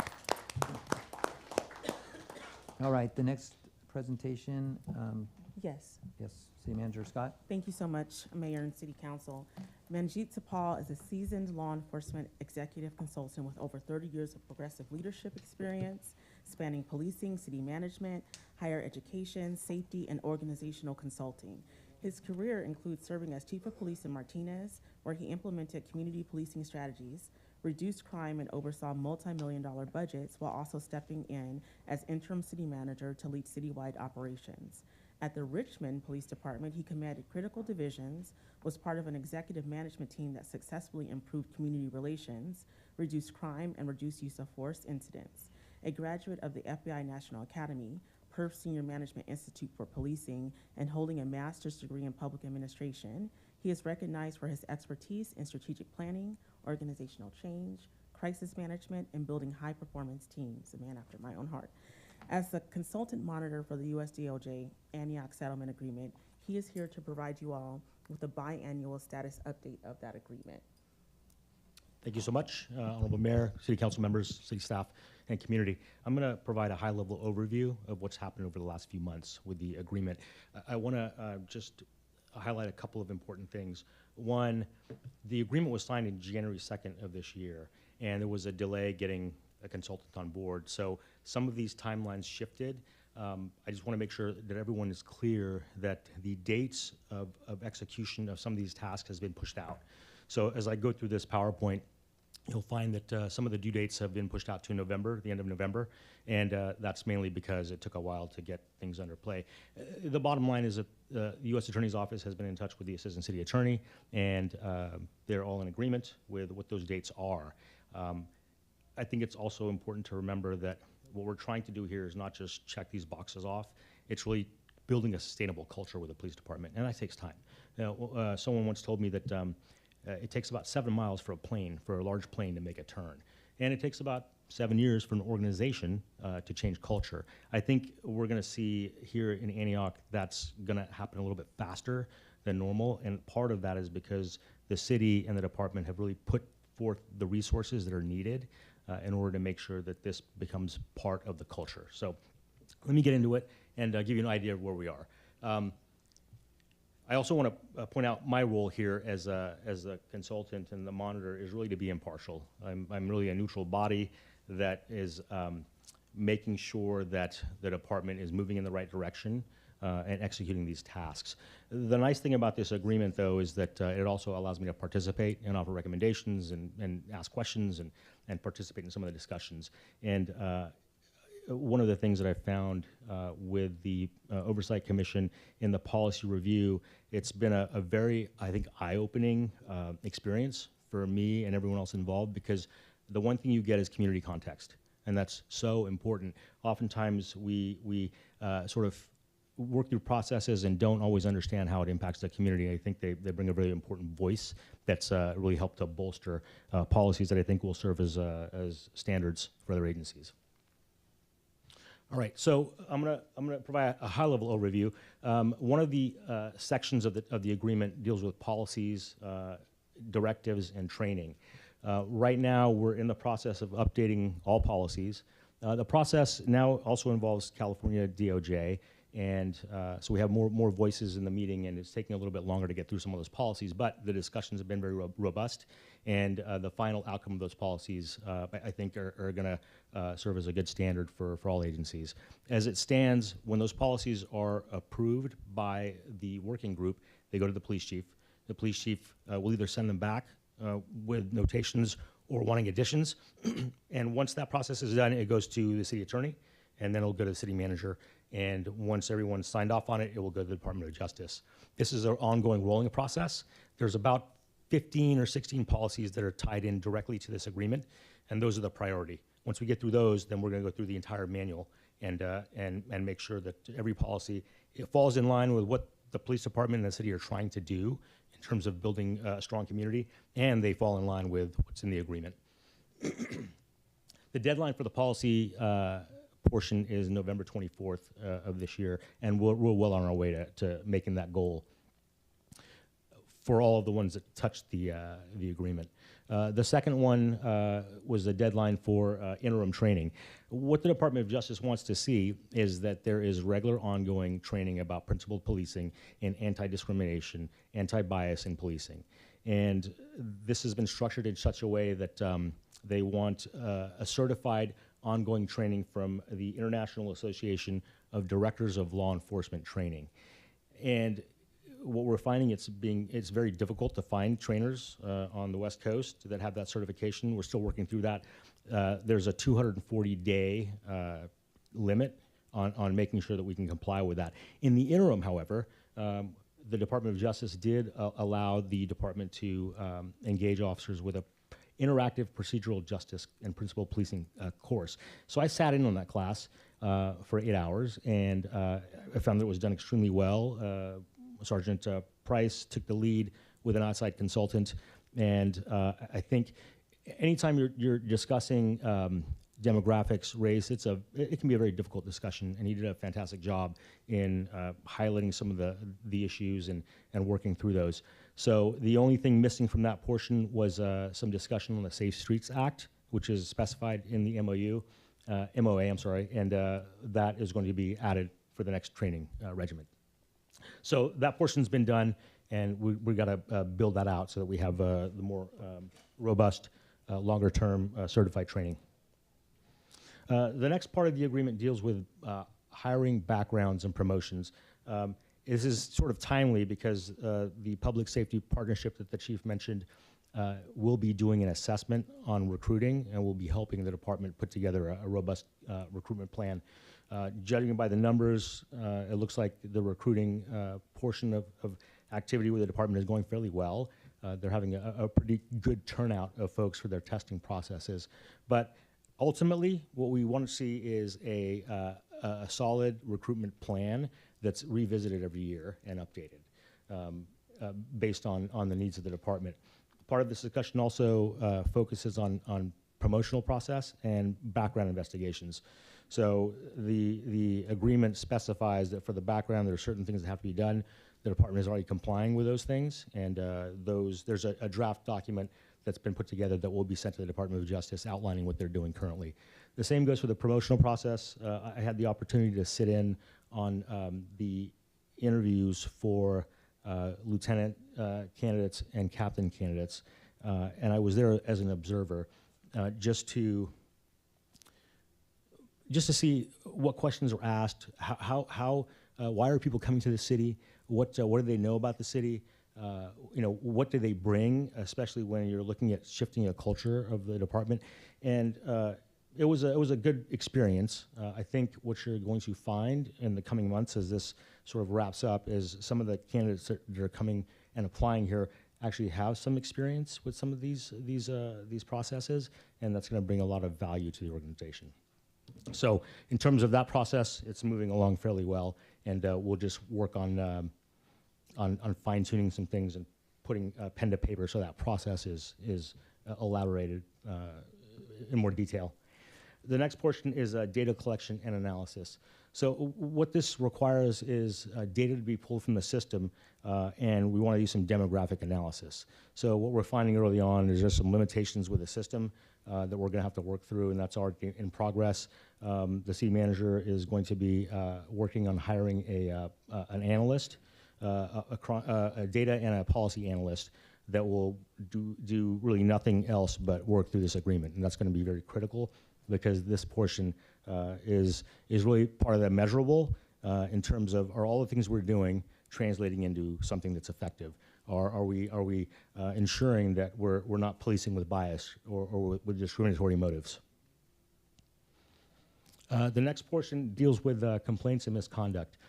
So on Thursday, we'll be going over the complaint policy and fleshing out some things out in terms of the investigative process and how those cases should be handled. There are some specific timelines that are required in this agreement.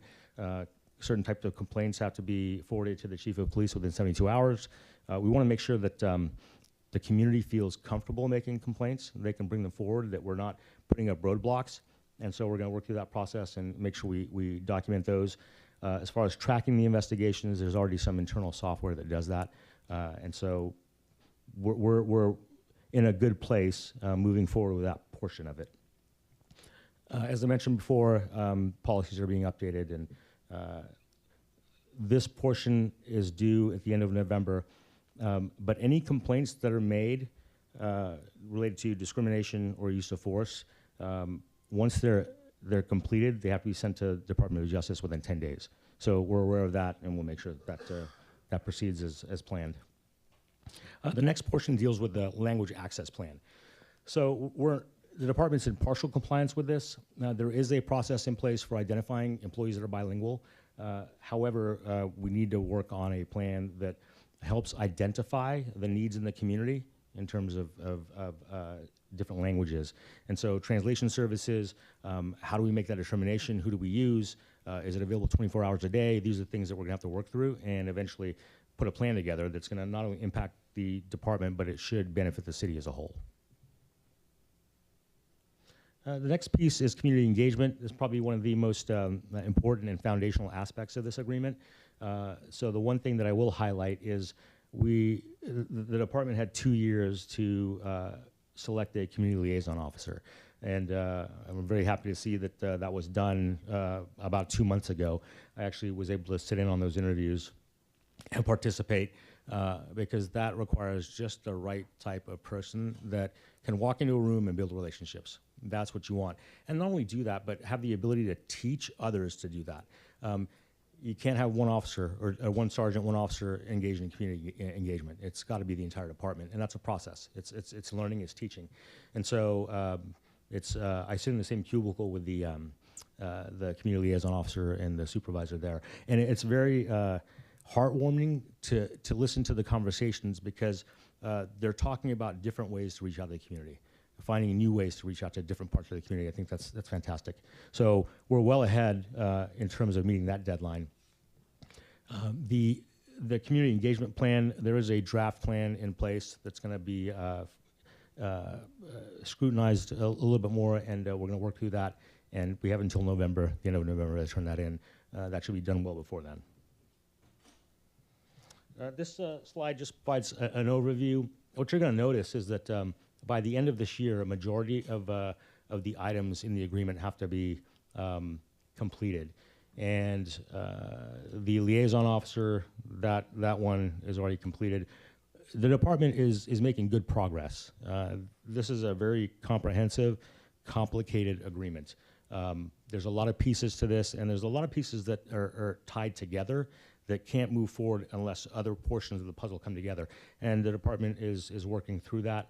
I think what you'll find at the end of the year, most of these items will be done, and then we'll fine-tune them, and then we will make sure that they sustain themselves. These charts basically, as I've talked about, give an indication of where we are with compliance. The substantial compliance with hiring a consultant, that's been done. The interim training for non-discriminatory and bias policing has been done. We've got partial compliance with the permanent training. We've found some trainers. Now it's a matter of actually solidifying someone or a group that can come in and do that for us. And you're dealing with a department of over 100 people that work different shifts, so it gets a little bit complicated to bring folks in. Sometimes they have to do this at odd hours, and we're gonna have to work through that. We're in partial compliance with the hiring, backgrounds, and promotional process. The background process has been documented. We need to do the same thing for promotional processes and for the hiring piece. Data collection, partial compliance. We've got the capability for the most part to gather information. Some of the data that we need is not in the system. Some of the data that we would like, we're not going to be able to provide, but there is an exception in the agreement that if you don't have the data to provide, then you can't provide it. But much of the information from RIPA should be accessible and usable, and much of that's going to depend on the person that's hired as the analyst and the policy analyst to work through that. Partial compliance with the complaints and misconduct portion. Complaint policy is going to be modified. It's going to be a very long, lengthy policy. It's very important for everyone in the department to understand how complaints should be handled, and that there are specific standards and requirements for how those cases are investigated. I would imagine the council may already be aware. For the public, most complaints that are made about officers here are farmed out to third-party investigators. So a majority of those are not handled in-house. And part of that is to make sure that they're fair, they're unbiased. You've got someone who's completely separated from this community and from this department that can do the investigation, that has the skills and the experience to make those judgments. And so it's a good practice, it's a best practice. The department has been doing that for quite a while. Language access plan, a portion of that is done. We do have a mechanism in place for identifying employees that are bilingual, but we do not have one in place for assessing the community's needs and building a structure that will allow for good communication with different people that speak different languages. So that's going to have to continue. The community engagement plan, that's already been drafted, it's done. There's an ad hoc committee with the Police Oversight Commission that's been very helpful in helping move that forward. And we've got it on paper, now we have to execute it. So that'll be the next portion of the plan. So next steps are really going to revolve around making sure that we deliver the training, the permanent training to every member of the department, and that's a continual process. The community engagement plan, as I mentioned, has already been drafted. We need to work through that and fine tune it. We have to work through the language access plan, and we need to ensure that every quarter we're doing a data analysis for a disparity on race based on police stops. We're going to continually submit the policy updates to the Department of Justice to make sure that they approve of the policies before they're rolled out to the entire department and before folks are trained on those, and that's on an ongoing basis. We're aware that certain investigations have to be submitted to the Department of Justice. That's already been taken care of. We're looking to hire an analyst, as I mentioned, that's going to be very critical to the data collection portion of this, because we want to show some measurable results in terms of whether everything in this agreement is doing what it's supposed to do. I think part of the challenge is making sure you have the right data, that it's good data, and then you can actually fine-tune where you may be having problems.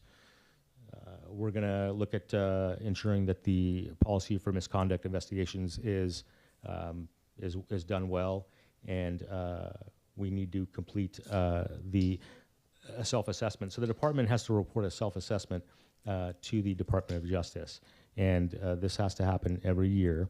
There was a draft that has been done. It needs a little bit more work, but we're well on our way to meet that deadline.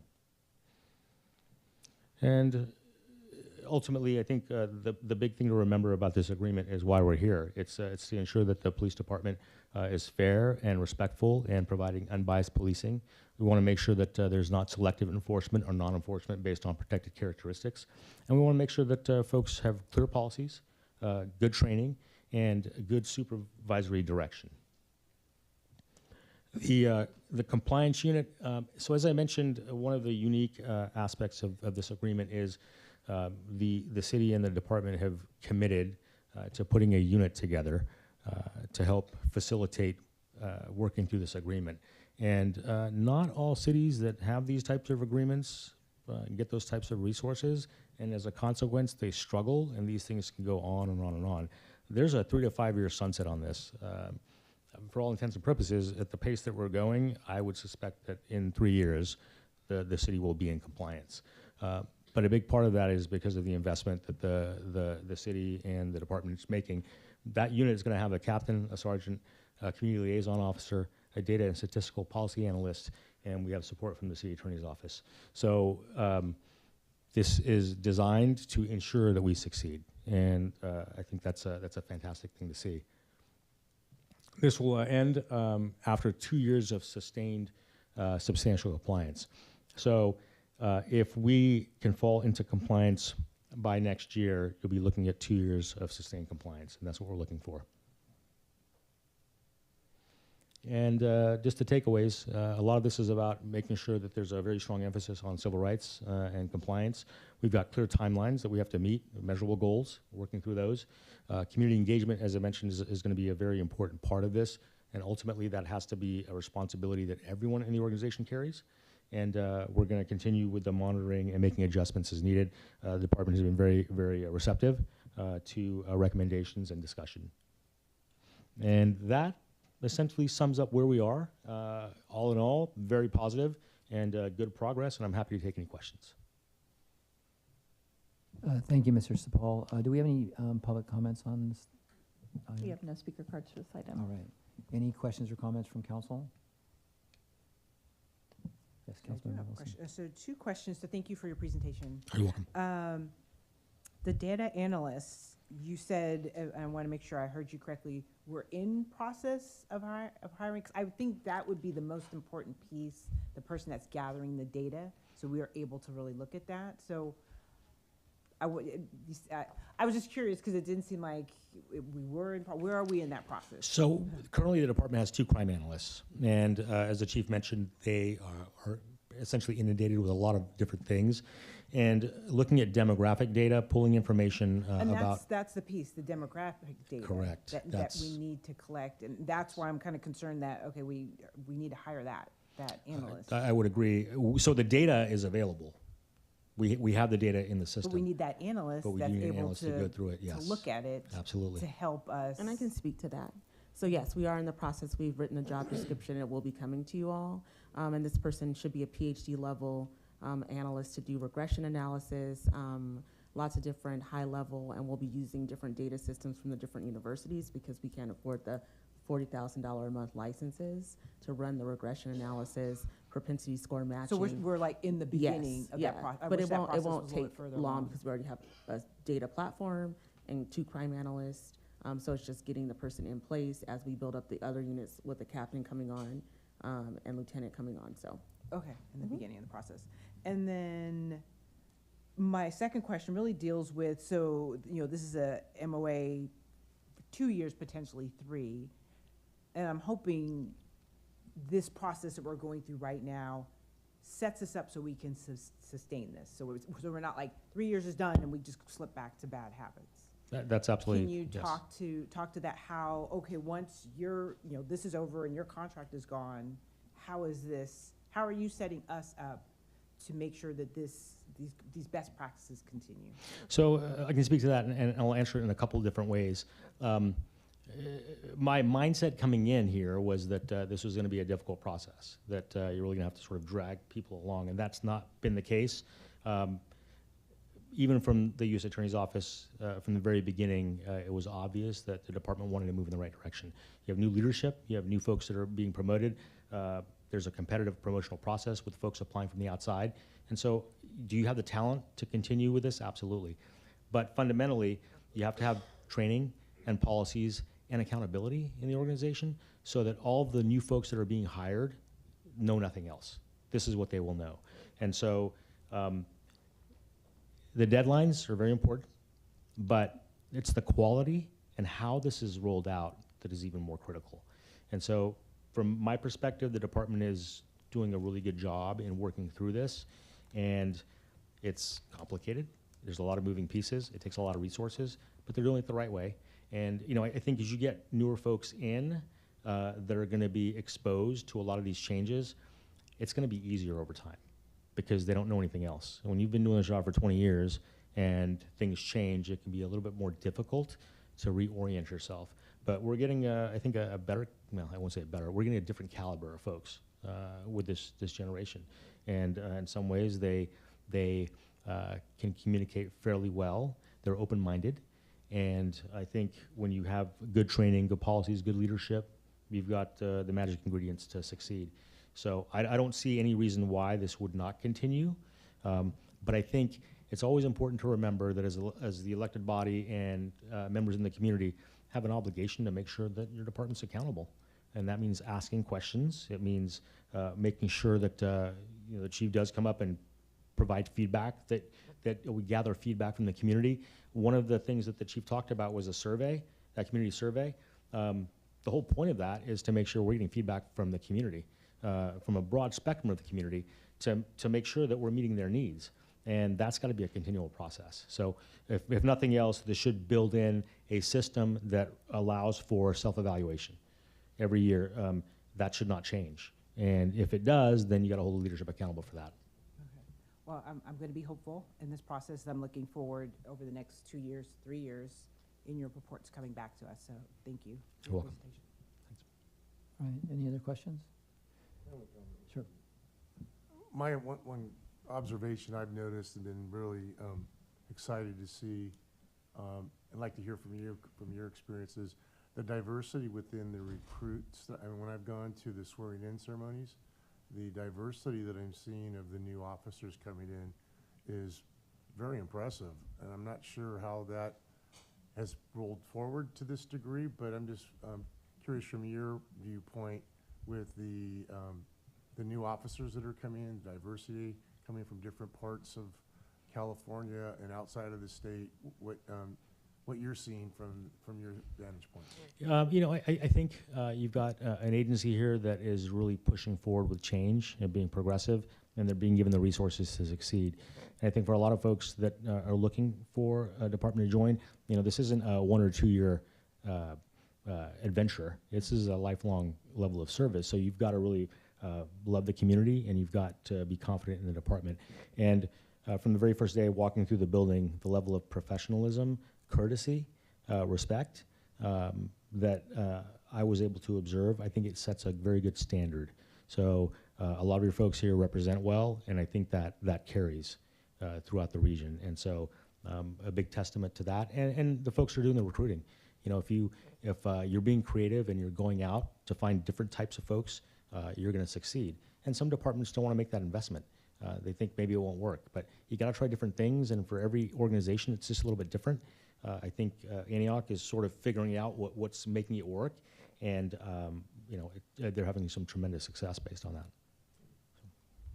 Mr. Sabal, what if we appears that we're not going to meet a deadline? What's the process for addressing that? The process will be to notify the Department of Justice that we're not in compliance, and the city attorney can probably answer this with more clarity, but essentially the Department of Justice can come back and sue the city, and this will no longer be an agreement. It'll be a consent decree, and we want to avoid that at all costs. Yes, so essentially what would happen is that if, for whatever reason, the U.S. Department of Justice would find us not to be in compliance, they would first, of course, they would notify us. They would tell us that we're not in compliance. I assume that they would give us some type of deadline, basically an ultimatum, telling us when we have to be in compliance. And if we don't do that, then yes, we would be subjecting ourselves to a lawsuit, which would then likely result in a consent decree and a lot of extra time, money, and resources spent on that lawsuit, which is one of the reasons why the city, you know, the police department, city attorney's office has been working so diligently towards this. So then we are remaining in compliance. But that would be a decision that would be made by the U.S. Department of Justice and the attorney who's overseeing it. And I believe, would that be an accurate representation, Mr. Sapal? Yes, absolutely. So, and the reason I was asking is because one of these lists under data collection, to Councilmember Wilson's comment, it says partial compliance, but it had a July 2nd, 2025 due date. So as I mentioned before, there is some maneuverability with the dates. We're in partial compliance because we do have access to most of the data. There's one piece missing, and that's being corrected. So are we getting the data? Yes. Are we in a place where we're doing a deep dive in the analysis? No. So we're working towards that. So how do we ensure that we don't go into a consent decree, for example, which would be, you know, not disastrous, but it wouldn't be what we're looking to try to accomplish here? Absolutely. So, you know, part of this process really involves the ability to ring the bell and kind of get people's attention, because we don't want to go in that route. And while I'm neutral and I'm essentially observing, this was crafted in such a way that it does allow some level of intervention. And so if folks in the department are not listening and not doing what they're supposed to be doing, then the next call is going to be to the city manager and the city attorney, and they're going to have to intervene. We want to make sure this was done in a way to help the organization succeed. I don't have any reason to believe that won't be the case, but you never know. And I will give fair warning before we hit the iceberg. All right. One more question: as policymakers, what should we be keeping our eye on? There's a lot of moving parts here. What's important for us to pay attention to? So I think the most important piece is feedback from the community, and I think that's really ultimately what's going to be your barometer for success. If folks have better interactions with the officers, if they're complaining less, if they find that they're being treated fairly and with respect and dignity, that's your benchmark, and that has to be consistent. So if you're getting the same feedback and the same types of complaints, then clearly the interventions are not working as they should, because ultimately this was designed to really affect the department globally and ensure that everyone there is well-rounded, right? We're not focusing just on one thing. We're focusing on a multitude of things, from policy to training to hiring to promotions, to ensure that you have a culture that's going to succeed. So I think as the elected body that have more fingers on the pulse with the community, it's really important about that feedback. And I think when you're listening to things and you're seeing things that are not reflective of this community, of this government, of this police department, you've got to say something so we can take corrective action or figure out where the problem is. And unfortunately, it takes one incident, one time, to have disastrous consequences. And for the the 1,000 great things that the department has done, that one thing will topple everything, right? So we want to make sure that we get that feedback and we use it. All right, thank you. And- Councilmember Freitas. Oh, sorry. I just wanted to also just note that, Assistant U.S. Attorney Mike Keogh has directly reached out to Bessie and I to state that, he's happy with the progress that we're making on this. He hasn't, at least to my understanding, with, for example, this data collection piece, I don't believe that there's been any issue with that, or he believes that the city's not willing to comply with meeting that, basically meeting that goal at the end of it. I think that the intention and the understanding with this is that there is, as Mr. Sapal has said, a lot of moving parts, and it's taking everything all together and making sure that we're able to advance everything kind of evenly to make sure that we do create some sustainable change so that we're not in this situation again. And as I said, I believe it's my understanding, and Mr. Spall can correct me if I'm wrong, that there hasn't been any dispute with the way we've been moving forward at this point. No, not at all. And metrics and evaluations, I just want to add, are continuing. We don't stop just because we don't have the actual analysts, because we have analysts. So like, for instance, we already have a draft of our self-assessment, and so there is reporting going on, report writing, and data analysts. All right, thank you. Councilmember Freitas. Yes, on July 8th, I rang the bell because I had read the agreement several times and was concerned that we were being out of compliance because of timelines. I think that, you have discussed this particularly as we began this process. My underlying concern is a lot of discussions that are happening are discussions between you, the staff, and not to the city council. And the concern I have is being proactive versus reactive. I mean, I don't want to have you come and ring the bell and say, gee, things are not working, and this is a problem. I'm going to go and report to the federal DOJ. So I am happy to hear that there are going to be quarterly updates, and I think that that will probably eliminate the problem. But I think particularly as a monitor, your role to the mayor and the city council and to the community is to alert us. I know there are lots of discussions, I know there are lots of meetings and things of that sort, but we're not privy to that. And ultimately, the city council is the one who has to make sure that this is implemented and all the deadlines are complied with, or they're modified through a process that agencies sign off. So as the monitor, how are you going to keep us, because frankly, this is the first time we've had this type of meeting. How are you going to report to the council and ultimately to the Antioch Police Oversight Committee, APOC, and the community? So I'm going to answer that in a couple of different ways. One, as far as the Oversight Commission goes, I attend those meetings regularly, and we have a weekly meeting. I attend all the ad hoc meetings for community engagement, for policy review, so there's an ongoing dialogue and discussion there. The second piece to this is,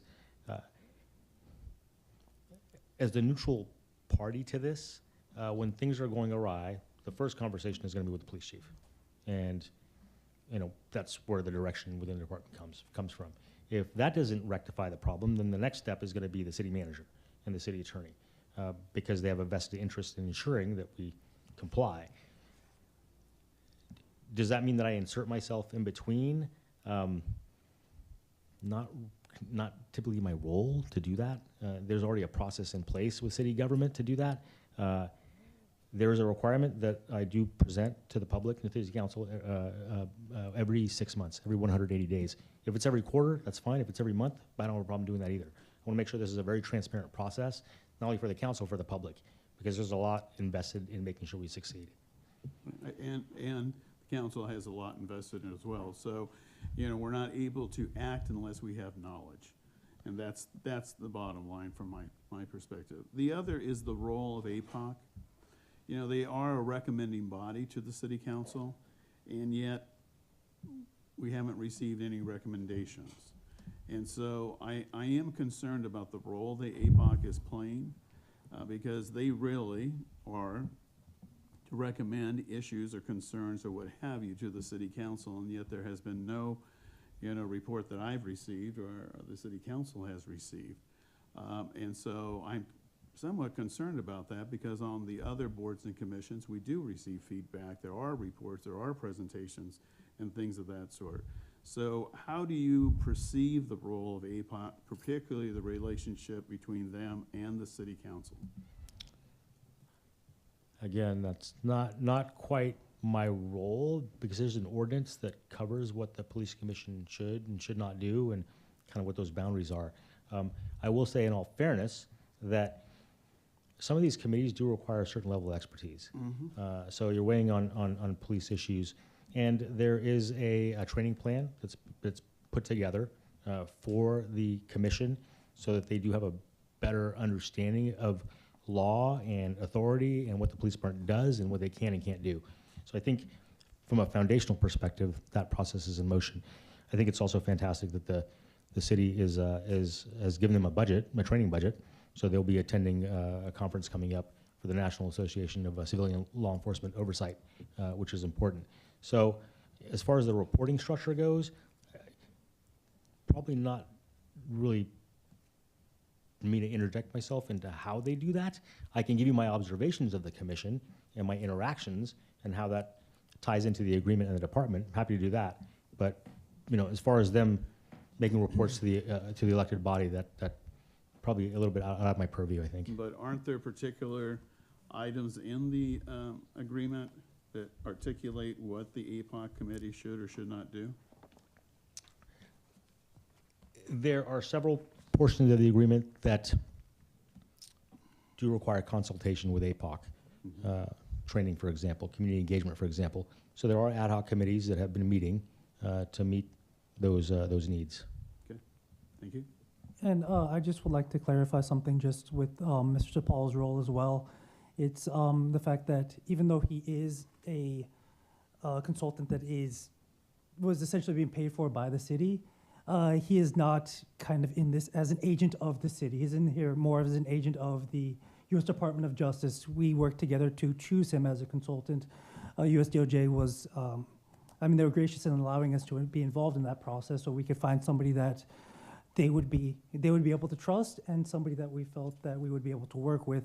But at the end of the day, his reporting obligations under the MOA are to the U.S. DOJ, and if there is an issue there, he is the one, so they are the ones that he would be reporting to, because that is his role in this as contemplated by the MOA. It's not necessarily to report to the city council, that's part of it, so then the city council and the public can be kept apprised of what's going on with that, but his role is to make sure that in his expert opinion, everything's being, all the parts of the MOA are being complied with. And then, as I stated before, at the end of the day, the US DOJ will make the ultimate determination whether or not they agree with Mr. Sapal's assessment of the department or whether they disagree. But he was chosen because of his expertise in that area, so then he can report to them. All right, thank you. If there's no other questions, thank you, Mr. Sapal. You're Thank welcome. you, City Manager Scott and staff for the presentation. Thank you. All right. Moving on to item number 6, consent calendar. Does council have any items they would like to pull from the agenda? Mr. Mayor, can we have a 5-minute break, please? Yeah, we're good. Yeah, we're going to adjourn for a 5-minute break.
Good evening, everybody, and welcome back from our break. Madam Clerk, can I please get a roll call?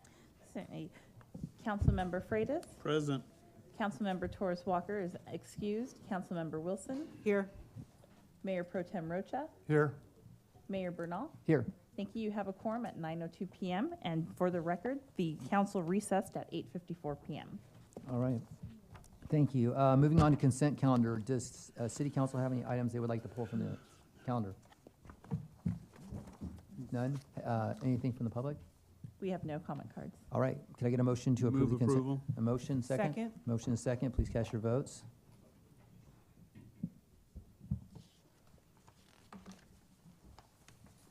Motion passes 4-0 with Councilmember Torres Walker excused. All right, moving on to item number 7, amendment to the fiscal year, it's the regular agenda now. Amendment to the fiscal year 2026 budget to fund 1 housing manager and 2 housing services coordinators. City Manager Scott. Yes, thank you so much, Mayor and City Council. We're recommending adoption of a resolution to amend the Housing and Homelessness Division budget to fund 1 housing manager and 2 housing service coordinators in place of 3 existing classifications. This change will strengthen the division's capacity to meet growing housing and homelessness demands with a cost of up to $79,025 in fiscal year 26, fully funded by CDBG, PLHA, and Housing Successor Funds, and no impact to the general fund budget at this time. These positions actually already exist. It's just streamlining them into more streamlined service delivery. The items being brought to council to address a longstanding need regarding homelessness response efforts, including our core team, care team, and making sure that we have encampment mitigation and interim housing solutions, and building interdepartmental work groups, including our task force and the ad hoc committee on housing and homelessness. So it's basically taking the jobs that we already have, bringing them all in-house from our consultant model, and changing the unhoused resident coordinator model to a blanket general housing services coordination. So it just streamlines service delivery for the city, and actually we can concentrate on our rental assistance, home buyers, first-time home buyers program, fair housing program, and bringing CDBG consultation in-house, which needs to happen anyway, as our CDBG consultant, who is here and can answer questions, will be retiring. All right. Thank you very much. Do we have any public comment on this? Yes, we have 2 speakers. Devin Williams. After, we'll have Cecilia Perez.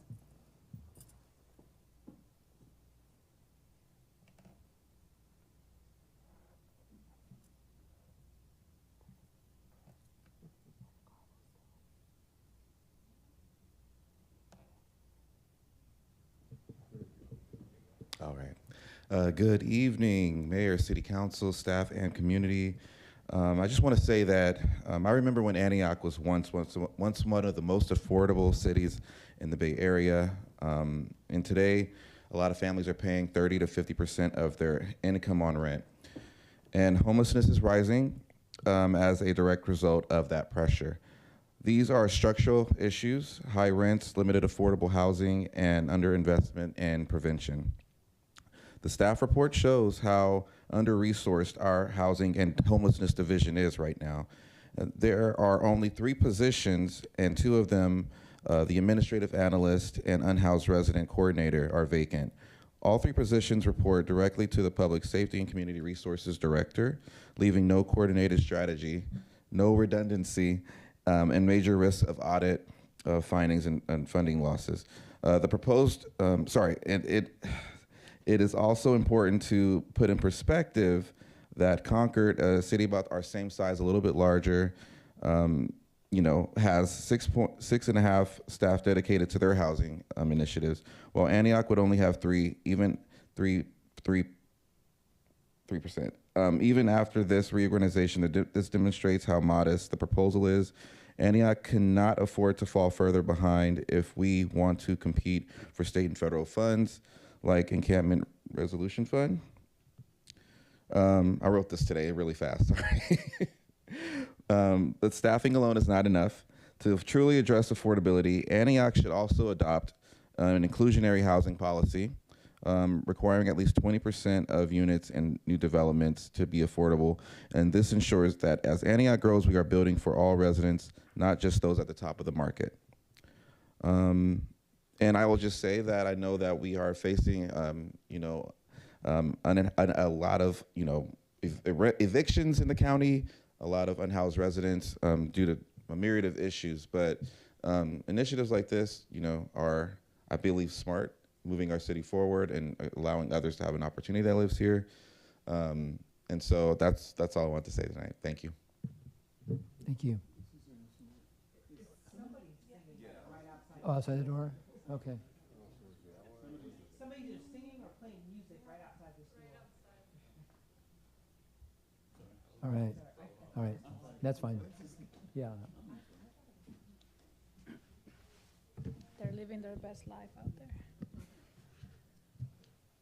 Good evening, Mayor and council members. My name is Cecilia Perez, and I am a community organizer with Rising Juntos. We work to build power for racial, economic, and health justice here in Contra Costa. Antioch families deserve safe, stable housing where they can thrive. When tenants and unhoused neighbors are supported, our whole community is stronger, healthier, and more connected. As an organizer who speaks to thousands of tenants a year, I've seen over the past year how important tenant protections are. But protections are only as strong as the city's ability to enforce them. The Housing and Homelessness Division is under-resourced and currently lacks the staff and structure needed to manage tenant protections, homelessness services, and housing programs. 2 positions are vacant, leaving enforcement and outreach limited, while demand continues to grow. Also, latest reports show that Contra Costa homelessness is going down, but Antioch still has the highest number of unhoused residents. And maybe the reason we're not seeing the results in Antioch is partly due to the understaffing. Reorganizing these positions will help change that. Sufficient staff will ensure tenant protections are enforced fairly and consistently. They will also expand the city's capacity to connect unhoused residents with services and help stabilize families at risk of losing their homes. Staff are critical to making sure housing policies work in practice and not just in paper. After a recent wave of staff turnover, this council has the chance to bring the city back to normal operating standards. Approving this request sends a clear message. Antioch is moving forward and making housing stability a top priority. We applaud the city manager for this proposal and wholeheartedly support her. Having a fully staffed housing department means that Antioch is strong. Thank you. And the music keeps going. Thank you. All right. Any questions from council on this? I do, but it's music. Is it Peter Frampton? Did I just date myself? So first of all, thank you for this report. I had to read it and go over it a couple times and then have a conversation with the city manager because I really wanted to make sure I truly understood the shifts in. Is it just me? No, it's getting louder. It's getting. Hey, Chief, can you see if that person? Cook's talking to her right now. Okay, because it's like moving over here. It's out here. Oh, it's out It there. sounds like it's right here. Okay. All right. Anyways, so I have to applaud this because I like this model because it seems way more proactive. I think we originally set up when we were reactionary, and I think this is going to address a lot of the issues around our unhoused at the front end because I like the fact, housing manager that will work around rent control and housing, and there was something else in here. So I really do like that. So my 2 questions are, can you kind of discuss it? I mean, you did discuss the strategy, but really discuss it in a way where it's going to be proactive. And then my second question, because if I don't ask, this music's going to throw me off again. How is this strategy, now that we're going to be proactive, how is this strategy going to help those who are currently on the street? Mm-hmm. Yes. So basically, the strategy is to have different parts of the continuum addressed. So right now we're addressing people after they're already unhoused. So we have a problem with prevention. right? So we're underfunding prevention, like rental assistance, which sometimes people only need once in an 18-month period. That's the one check for $1,500 or $2,000 that could prevent them from being homeless and having a ripple effect, and also burdening the system in general. So our system in Contra Costa County is overburdened by actually Antioch. Antioch is taking 70, I believe, % of the resources. I am having a really hard time concentrating. And so by aligning and optimizing the response efforts along the entire continuum, we also are because we're the largest unhoused population in the city, you would think that we would also have a shelter, congregate shelter, which we don't. I think this is the first city I've ever worked in that doesn't have a homeless shelter. And so a lot of times you can... That's all of East County. Yeah, it's really shocking. And so really building a team that can, streamlining the team, combining it, is sitting in different departments, different floors, not even in the same building. So we have somebody in City Hall, somebody in the Antioch's Community Center, and then we have a consultant at who is remote. And so being able to strengthen partnerships, look at affordable housing partnerships, and it's hard because I want to sing the song. So it's because I'm a songbird. So and so helping the currently unhoused is to quickly get them to service provisions. So rapid rehousing, so making sure that the partnership on all of our assets, like the emergency resolution funds and the county, have quick and streamlined partnerships. So CARE, CORE, H3 being together all the time. So we have them now, but it isn't enough. We're not getting to them fast enough because we have a scattered strategy. And the train now, it's just a lot. So engaging with stakeholders and the public, understanding why our counts are low. So for instance, right now, I am the government official for the homelessness, the Council to End Homelessness. I also now need to sit on the data committee because there's a problem with the point in time count. And so it's like, I'm the city manager. We need a team, a housing manager, who can go and do those things because the point in time count affects us. We actually have the largest numbers. I believe that we have the largest unaccounted for TAY, transitional age youth. A lot of our youth are, in our school system, living in cars, and they're undercounted, which means we're getting less of the pot of resources because our numbers aren't actually reflected. So getting community engagement strategies with actually people on the ground, having individuals with lived experience, and asking them for assistance, coming to the table, having more people even at our staffing at our community development block grant committee. To be able to go and tell what our council is doing back out to stakeholders. I said in my first full one this week with the Mayor Pro Tem, or last week with the Mayor Pro Tem, and we need to have staffing for that as well, dedicated housing staff that are here outside of Delia. So I believe that just putting people together in one coordinated unit is going to have a lot of impact for the city. And the next item is actually those job descriptions. They've been completely rewritten, and I want to just thank staff. I'm just, so the equity pieces and all that stuff will come in. So some of the strategies also written in the job descriptions. All right, yes, My only question is, my understanding is that our consultant, who has a breadth of knowledge, experience, information, has attempted or wanted to retire for some time, and we've had a difficult time finding highly qualified people to do this type of work. So what will be the process to try to get that type of knowledge? And I don't know if there'll be any type of training or job shadowing or anything like that that can help. Yeah, we love an overlap. transition. Yeah, we've never had an actual program a management level position, right? So we have the youth services network manager, public safety manager. You know, so we've been asking analysts to do a manager's job that needs specific subject matter expertise that can be taught. It's very technical, but it isn't at a line staff level. So this is actually creating the in-house job description for what we're doing at an executive level with the consultant. So we didn't have that correct job description. Right. Yes, Councilmember Freitas.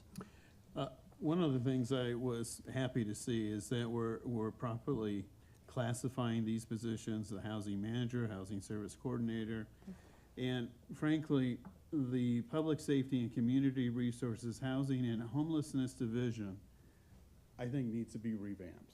It is excessively long, and it's misleading as far as I'm concerned. Public safety is normally viewed as a police issue, not necessarily a housing issue. So I know this is not particularly on our agenda, but I would like to recommend to staff that we come back and rename this division. Yeah. You know, so if we're going to do this for these classifications, and some of the reasonings that you have is that this makes sense, it's logical. This title of that department is not logical, and we need, people don't understand it. They say, well, that's in the police department. No, it's not in the police department. And I would suggest that, you know, we come back and change this sooner rather than later. Yes, I've had a problem with the nomenclature. What we typically call it in charter cities. I'm not bragging just because I'm from Seattle. We typically call this department Human Services Division. And it's a division, not a department. Whatever you Yeah. want, but I'd like to get rid of this and simplify it and make it reflective of some of the classifications that we're creating here in this item and in the next item. Housing services, you know, versus this 8-inch, you know, title. Yes, it's a mouthful. Yes, City Manager Scott. So one of these, the person that's working in the city attorney's office currently is one of these positions, correct? That's correct. So that person would be reclassified Yes, through this process? and has needed to be reclassified also for a long time. So while our consultant, bless her heart, has wanted to leave us, which is sad, for 4, 5, 6, 7, 8 years, that position also has been, needs to be right-sized as well. It's been added to, taken away from. It's just very frustrating, so. Okay, thank you. And so these 3 positions should adequately serve within our means to pay for this. All of our housing, CDBG, homelessness, rental protection, tenant protections, all of that is encompassed underneath this umbrella? Yes. Okay, Yep. thank you. And just to clarify, this is not general fund. That's right. This is through CDB, Yeah. Housing Successors, CDBG, and PH. And also like ERF, you know, so which has like 325,000 in admin funds, and so we've been underutilizing the admin portion of our former grants and current grants by not using them for the right positions, which is also another evaluation that we've done as a result of the budget study sessions, and so basically making our grant funding work better. We've been underutilizing, kind of like the Section 108, not using that, so yeah. Can I go ahead and move Sure, to if there aren't approve? any further questions. I'd like to make a motion to move to approve this item. We have a motion, a second? Second? Motion and a second. Please cast your votes. Motion passes 4-0 with Councilmember Torres Walker excused. All right, moving on to item number 8. This is for new class specifications, assigning salary ranges, and assigning the classifications to the bargaining unit. City Manager Scott. Same sort of situation here. Is my mic on? I don't necessarily, do you have questions about this? These are those cleaned up job descriptions. They have been rewritten. Also, we noticed that they were in the wrong bargaining unit. So it's been interesting.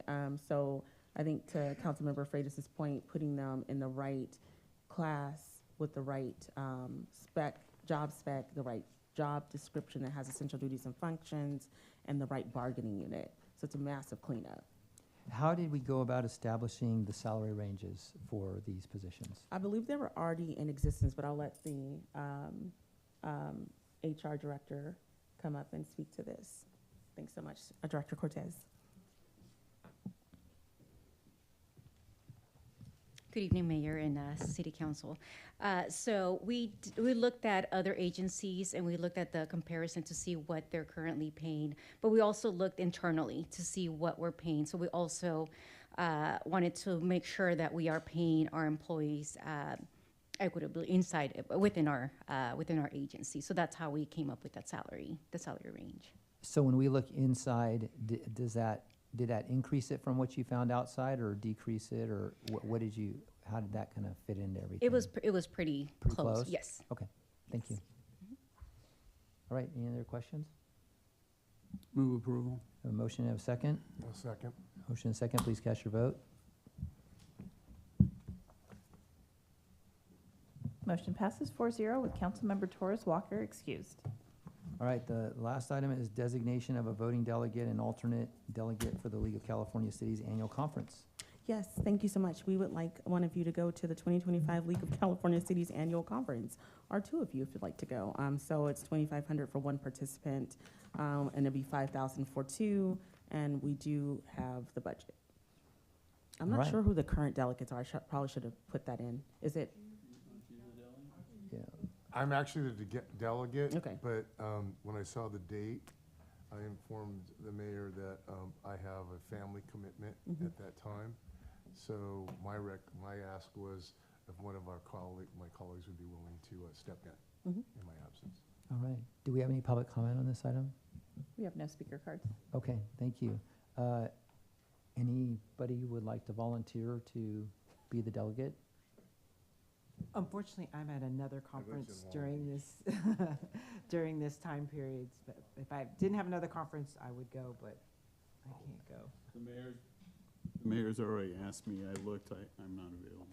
All right, I'm not available either. So can we recommend Councilmember Torres Walker without her being here? Sure. She's not here to defend herself, so yes. Okay.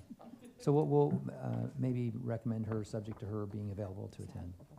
Yeah, it just so happens that it falls the week of, I think it's October 8th to the 10th, which is the fall break for the school district. So I have family members that are on fall break, and so we planned this family gathering at that time. That's why I'm not available. I wish I had a different excuse. It's my 40-year wedding anniversary, and I don't want to end up divorced. So that's why. I have a Mayor's Cup golf tournament to attend to. So, Mr. Mayor, I would make a motion that we select Councilmember Torres Walker based on her availability, because part of this resolution is to empower our representative to vote. Yes. And so that's why I would make the motion. All right, we have a motion, we have a second. Yeah, I'll second. All right, a motion and a second. Brave people, please cast your votes.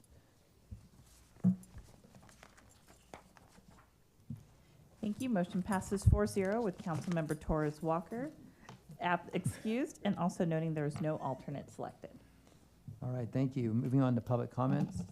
Any public comments? We have no additional speaker cards. All right, staff communications. Yes, thank you so much, Mayor and City Council. I just want to give some brief updates. I want to update that the city clerk's office is now fully staffed.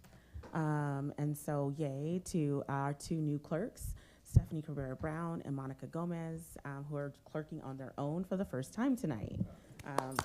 We love to see it.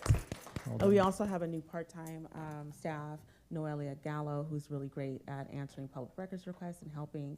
And then you will be seeing an RFP go out for the records management and records retention update.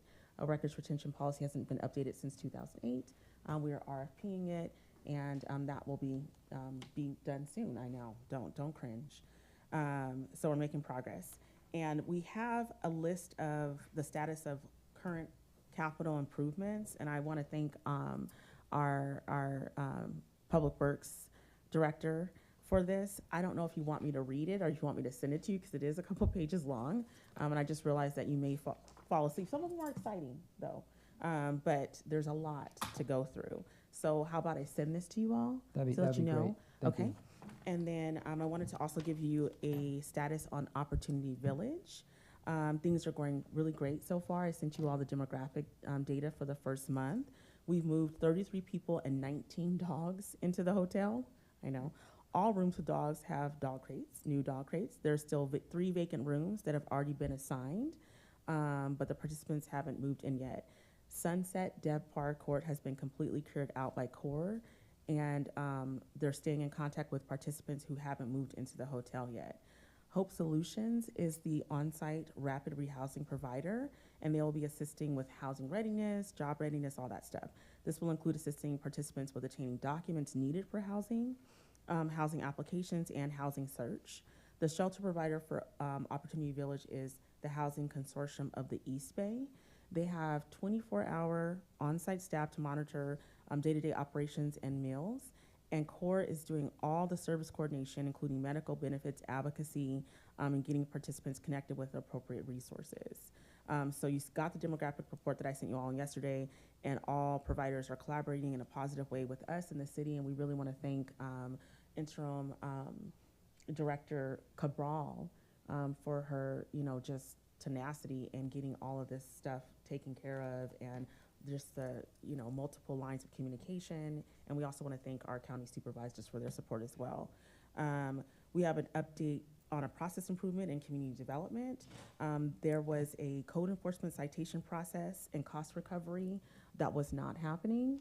And they noticed this as a result of an internal audit that they were doing, an operational assessment that the code enforcement unit is now undergoing with our consultant on that. So they reviewed the previous 2 fiscal years and needed updates and identified updates through review and discussion with all the stakeholders. So Finance Department, thank you so much, Code Enforcement Management, and staff. It was determined that the contract in place for citation processing through Data Ticket, Inc. would not be renewed. We decided not to renew it and to go out and get a new process and a new integrated into our existing system. With this savings and process improvement and updates, the benefits were improved citation and violation fine recovery, which means increased revenues, and then streamlined processing, which is increased efficacy with less staff time going through the EPL system. With citation and fees, re-inspection fees, assessment fees, lien processing charges, and releases of special assessment liens, the total collected since the process updates began in June is $310,334.74. So a huge cost savings within, I believe, 60-something days. And I'll send you the formal update with the process improvement and how it went about via email. And just want to remind people of this upcoming special meeting for the inclusionary housing study session on Tuesday, September 16th from 6 to 10 p.m. here in council chambers, and the priority setting meeting on Monday from 1 to 5:30. Thanks so much. All right, thank you. Council communications and future agenda items. Nothing to report out? Right, Councilmember Freitas? Let me just ask, the HR staff has had difficulties in scheduling the interviews. And since at least 4 of us are here, maybe we can try to do that, because first it was on the 9th, and then it was on the 10th, and then it was on the 17th, and now 18th. That doesn't work. Well, one of the things that I noticed was that it said Wednesday the 18th, but Wednesday's actually the 17th. Yeah. So the day and the date didn't match. So I'm not sure if we're available on the Wednesday the 17th. I am. I am. I don't know if are you available on the 17th? Yeah, I am. Are you available on? I have a CCTA board meeting at 6 o'clock though in Walnut Creek, so I have to be out of here by 5:15 probably. No, I have work. So On the 17th? from 4 to 6. Okay. Well, can we meet earlier? Yeah. Okay. What if we met earlier? Well, I think there was like a 3-hour. What about 10 to 1? How about Wednesdays, work-wise, Wednesdays are the worst day of the week. Okay. Thursday, I can't do in the I can't do afternoon. Thursday. I won't be here No, okay. Friday in the morning, does that work? I won't be here I Friday. can't, Okay. yeah. What about the next week,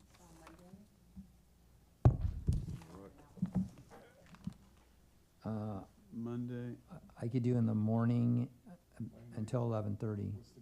the 22nd? I'm open. I can make it work. I'm open all day. So there's 4 of us for the morning of September 22nd. And can you repeat our meeting? You talked about 2 meetings, Monday from 1 to 5:30, and what was the other one? Yes, Monday from 1 to 5:30, we have the council special meeting on priority setting. Mhm. And then we have on Tuesday night from 6 to 10 p.m. Okay. We have a special Inclusionary meeting housing. on the inclusionary Okay. housing ordinance. Okay, I just want to make sure I have that. All right, does anybody else have anything that they'd like to add here? All right, seeing none, do I have a motion? Excuse me, Council. No, sorry, it's past. It's past that. You can talk to us all afterwards. Sorry, Frank. Yes.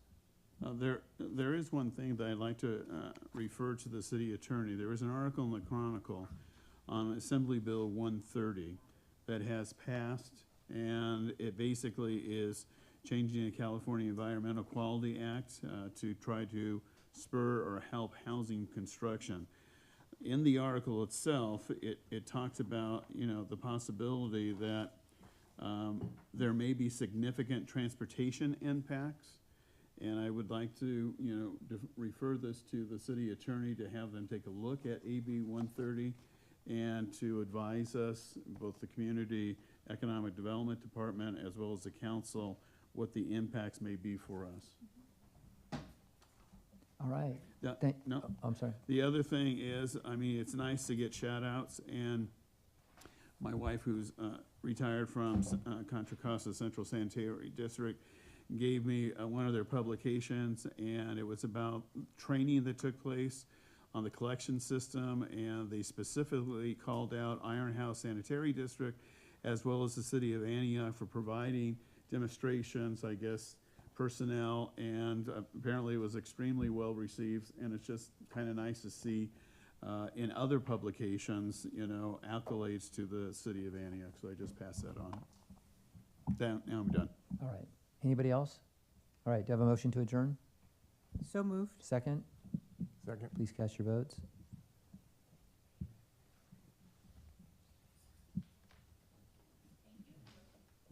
Thank you. Motion passes 4-0 with Councilmember Torres Walker excused at 9:35 p.m. All right, meeting adjourned.